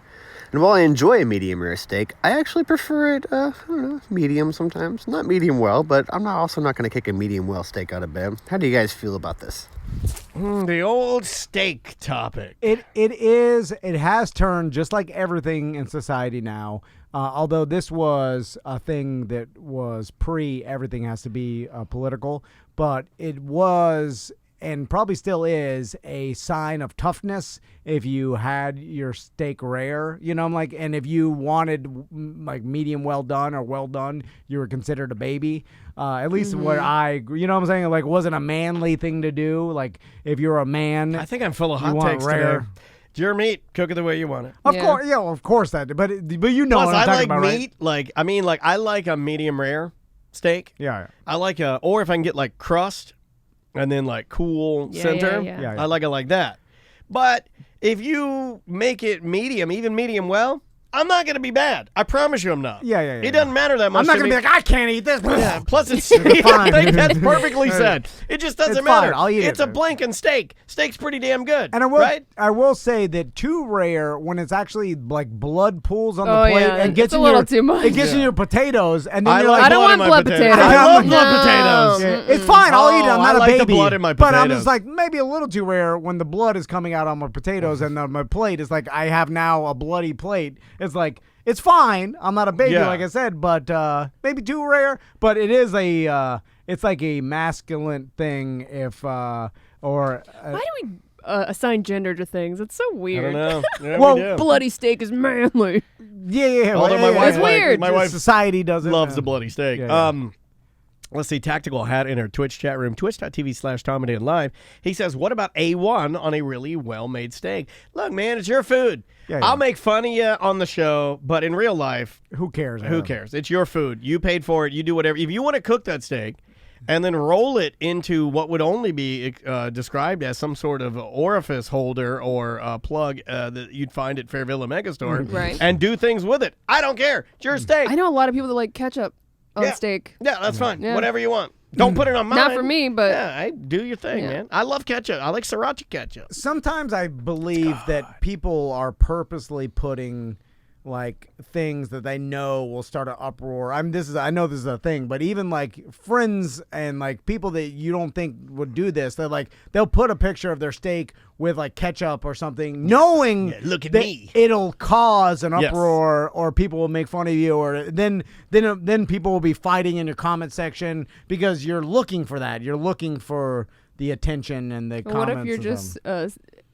eating dinner with said person and they're not posting it, they just like it that way. Oh yeah. Well, in person, like Yeah. me and Daniel said for years, no one's gonna say anything in person. This is all the internet and stuff. I've seen people argue in person. There's I also guess, some yeah. like really yummy trash foods that are out there that like Corn and spaghetti. I know you hate it, but it's delicious. I've seen some people. I just can't. I don't hate it. I've never had it. So yeah, on the show or online, yeah, I'll make fun of it. I've never had it. Doesn't sound like something I'd be into, but I like corn and I like spaghetti. I just think the corn inside the spaghetti just doesn't sound good to me. But that's all right. Yeah. But at the end of the day, it's fine. I mean, if it was all I had to eat, I'd probably be very grateful to have Yeah. that. Let's try this one. Hey guys, it's Gio. So I was remembering a substitute teacher that I had when I was probably in about first or second grade, and he came in. He was an old black man, and all he did all day, because when you have a substitute teacher, you don't really normally behave, especially little kids, and he threatened us all day long. A few times he was like, "I'm gonna put your head through a wall," and he would scream that he's gonna throw us out the window, and just threaten our lives all day long. And about at lunchtime or recess, we got back from recess and we had a different substitute teacher. And then come to find out later that one of the kids went and basically told on him to one of their teachers and told him everything that he was saying, and never saw that guy again. But definitely had to kick him out of the school. I feel like if it was today, it would have been a whole lot worse than probably just what they did was send him home and probably send him to a different school. But he never seemed like he had any sort of training to be a teacher or a substitute or anything. He was really old. You're also talking about real men not being able to use their hands. Well, his hands were all sort of jacked up, and all he did was slam them on the desk all day long, threatening these kids. He did not look like he wanted to be there. I don't know how he got into that school. It was pretty insane. If that happened today, it would be all over the internet. But just thought it was funny, and I figured I'd share. All right, guys, we'll see you. I had a substitute teacher, and I remember his name, but I'm not going to say it because I think his family is still around this area. Yeah. But he was like a smaller, elderly man that still sort of dressed like classic Mr. Roper, Three's Company, like the nylon or polyester, like Sansabelt slacks. Okay, yeah. The paisley shirt with a wider collar. And I remember he was our substitute teacher, and I remember all of the kids just incessantly, he was smaller too, like me, and they would just bully him. I mean, like he would be like, okay. And it was one of those, it's so uncomfortable. And he's a sweet old man, and he's just standing up there, and he's got to be like early 60s. And he's standing there, he's like, okay, my name is, and he writes his name up there, and be like, your name, booty hole. Like yelling at him, they're like throwing stuff at him. And I remember. Nothing made me more uncomfortable when kids were D-heads to the substitute and it would make teachers. my skin crawl. And then you could see. You could see in his eyes that at one point he's like, all right, so, okay, mister, okay, booty hole, I'll settle down. And then they wouldn't, and then you could see in his eyes he'd admit defeat, and he would just sit down and just let the class take control and just let the overpowering just wash over him. So sad. My favorite. So sad. My favorite thing, and maybe Daniel's favorite thing, is young urban teens bullying old white nerds. It's the best. It'd never be more funny. Yeah. Because you're a grown man. Take some control. Nope, you can't do it. It's not as in. Can you imagine Tom as a substitute teacher? I'd befriend him. He'd be in his polyester, and he'd be standing up there, and eventually the wave of being overpowered would wash over him. And then prime time is like middle school, like 7th grade. Tom has just enough grift in him to be like, okay, I'll see you guys. I'll play your game. Who here wants to smoke some weed? Right, yeah. I try to go cool dad route. I'll be smoking weed with them. All right. Then nobody. Hey, when you go to your next class, don't tell anybody where you got these beers. And then we look over at there's going to be a nerd in the class. I'd be like, that nerd's going to narc on us. Watch out. You guys might want to kill him for ratting us out for drinking these Osolitos. Yeah. Aren't those the little beers? Yeah. Just picture you bringing in little Bud Lights. Now, last time this didn't go so well. Today, I brought you guys a couple of treats. So some of my friends have been substitute teachers, and they did it for part-time work, like out of college, because you didn't need to have an education, like college degree. You could have any degree and be a substitute teacher. And I imagine back in the 80s or whenever this guy's referencing, maybe the 90s or 80s, I bet the regulation was even less. Like maybe you didn't even need a degree back then, and you just maybe needed 2 years, like you needed an AA or something. I think you actually went to get the degree. If I remember correctly, this particular gentleman that was our substitute teacher had to go take like maybe a weekend class, and then he was certified to be a stand-in. Yeah. You're just a babysitter for. Basically, you're a feet filler. You're a seat filler. Yeah. Or a feet filler. You just hand out some pamphlet and they do your work or turn on a movie. Well, Nowadays, the teacher, like the way that when my mom was an educator, I always thought that the teacher was supposed to still have the curriculum and lesson plan ready to go. All their job is to pass out what they have. Like your job as that just busy as that dumb old man is to execute it. That's it. You don't have to discuss it. You don't have to get involved in it. Yeah. You literally take the lesson plan from the teacher and you execute her plan or his plan. And then if you're in high school, it's up to the kids if they do it or not. What is on you? It's you want the grade or not? And like I'm just here. Oh, I love that at Flagler. Like, I mean, UCF, you had teachers that would like hound you for assignments and stuff like that. At Flagler, the private school, and you're paying for it.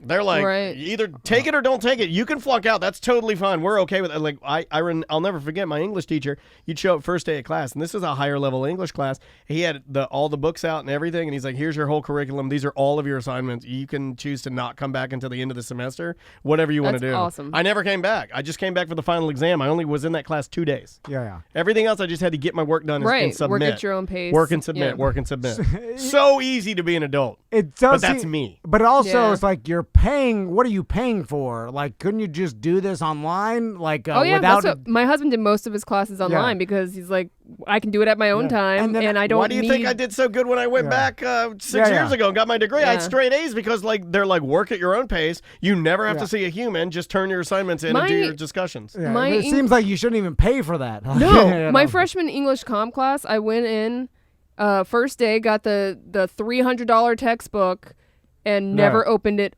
one time. It's just not one time. It's just a business. Like the guy put on like BBC documentaries and stuff. I'm like, this is because of COVID. They gave my wife her book. She's in grad school now. They gave her books for free, which was nice.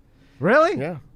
Why? Or she stole it. I don't know. I mean, she said it was free. Maybe it. Well, I can't imagine. I mean, because it's a whole industry. The college book industry is gigantic, and that's why they change them every year. So there's no like reuse of it's big business. You got another mail. All right, this is about recycling cans. Uh-oh. For recycling cans and glass bottles in Michigan, you get like 10 cents each to recycle, but it costs more to buy it as you're paying a deposit on the aluminum. But there you have to bring the cans and bottles to the recycling centers. A lot of the grocery stores have the machines to do it. But also, you can't crush the cans. The cans need to be fully intact and not dented. So the machine can verify the can is being recycled when you turn it in.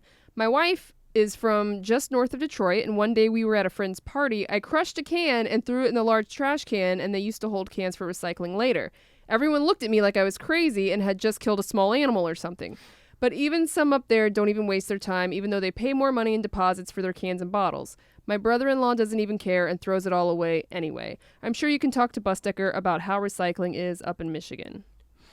I always like the idea of returning. Now, this is before everybody. I mean, right now, everybody would hate this idea because we're all like, we're 6 feet apart. Germs, big bad virus coming to get you. I get it. We're all trying to be safe, distancing, washing our hands until they're falling apart.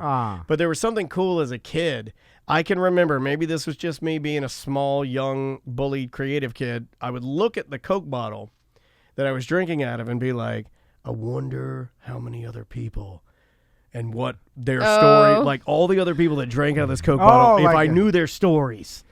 Like, isn't that so weird? Like you go back and then there's the hundreds of different people drinking out of the same Coke bottle. And when you think about that, that's kind of cool and a great way to recycle if you're drinking something that's probably bad for you anyway. Yeah. But they don't do that anymore, right? I mean, the recycled Coke bottle thing. When did that end? Well, they still recycle glass, but I assume they break it all up. Yeah, but I heard it was extremely difficult to recycle glass. It is. Remember that from the recycleman we had on. But if you did, I don't think they use the exact same bottle. Don't they break it and then make new glass, or do they just wash and sterilize? I always thought they were washed and sterilized back in the day, in the 70s, 60s, 70s, 80s, stuff like that.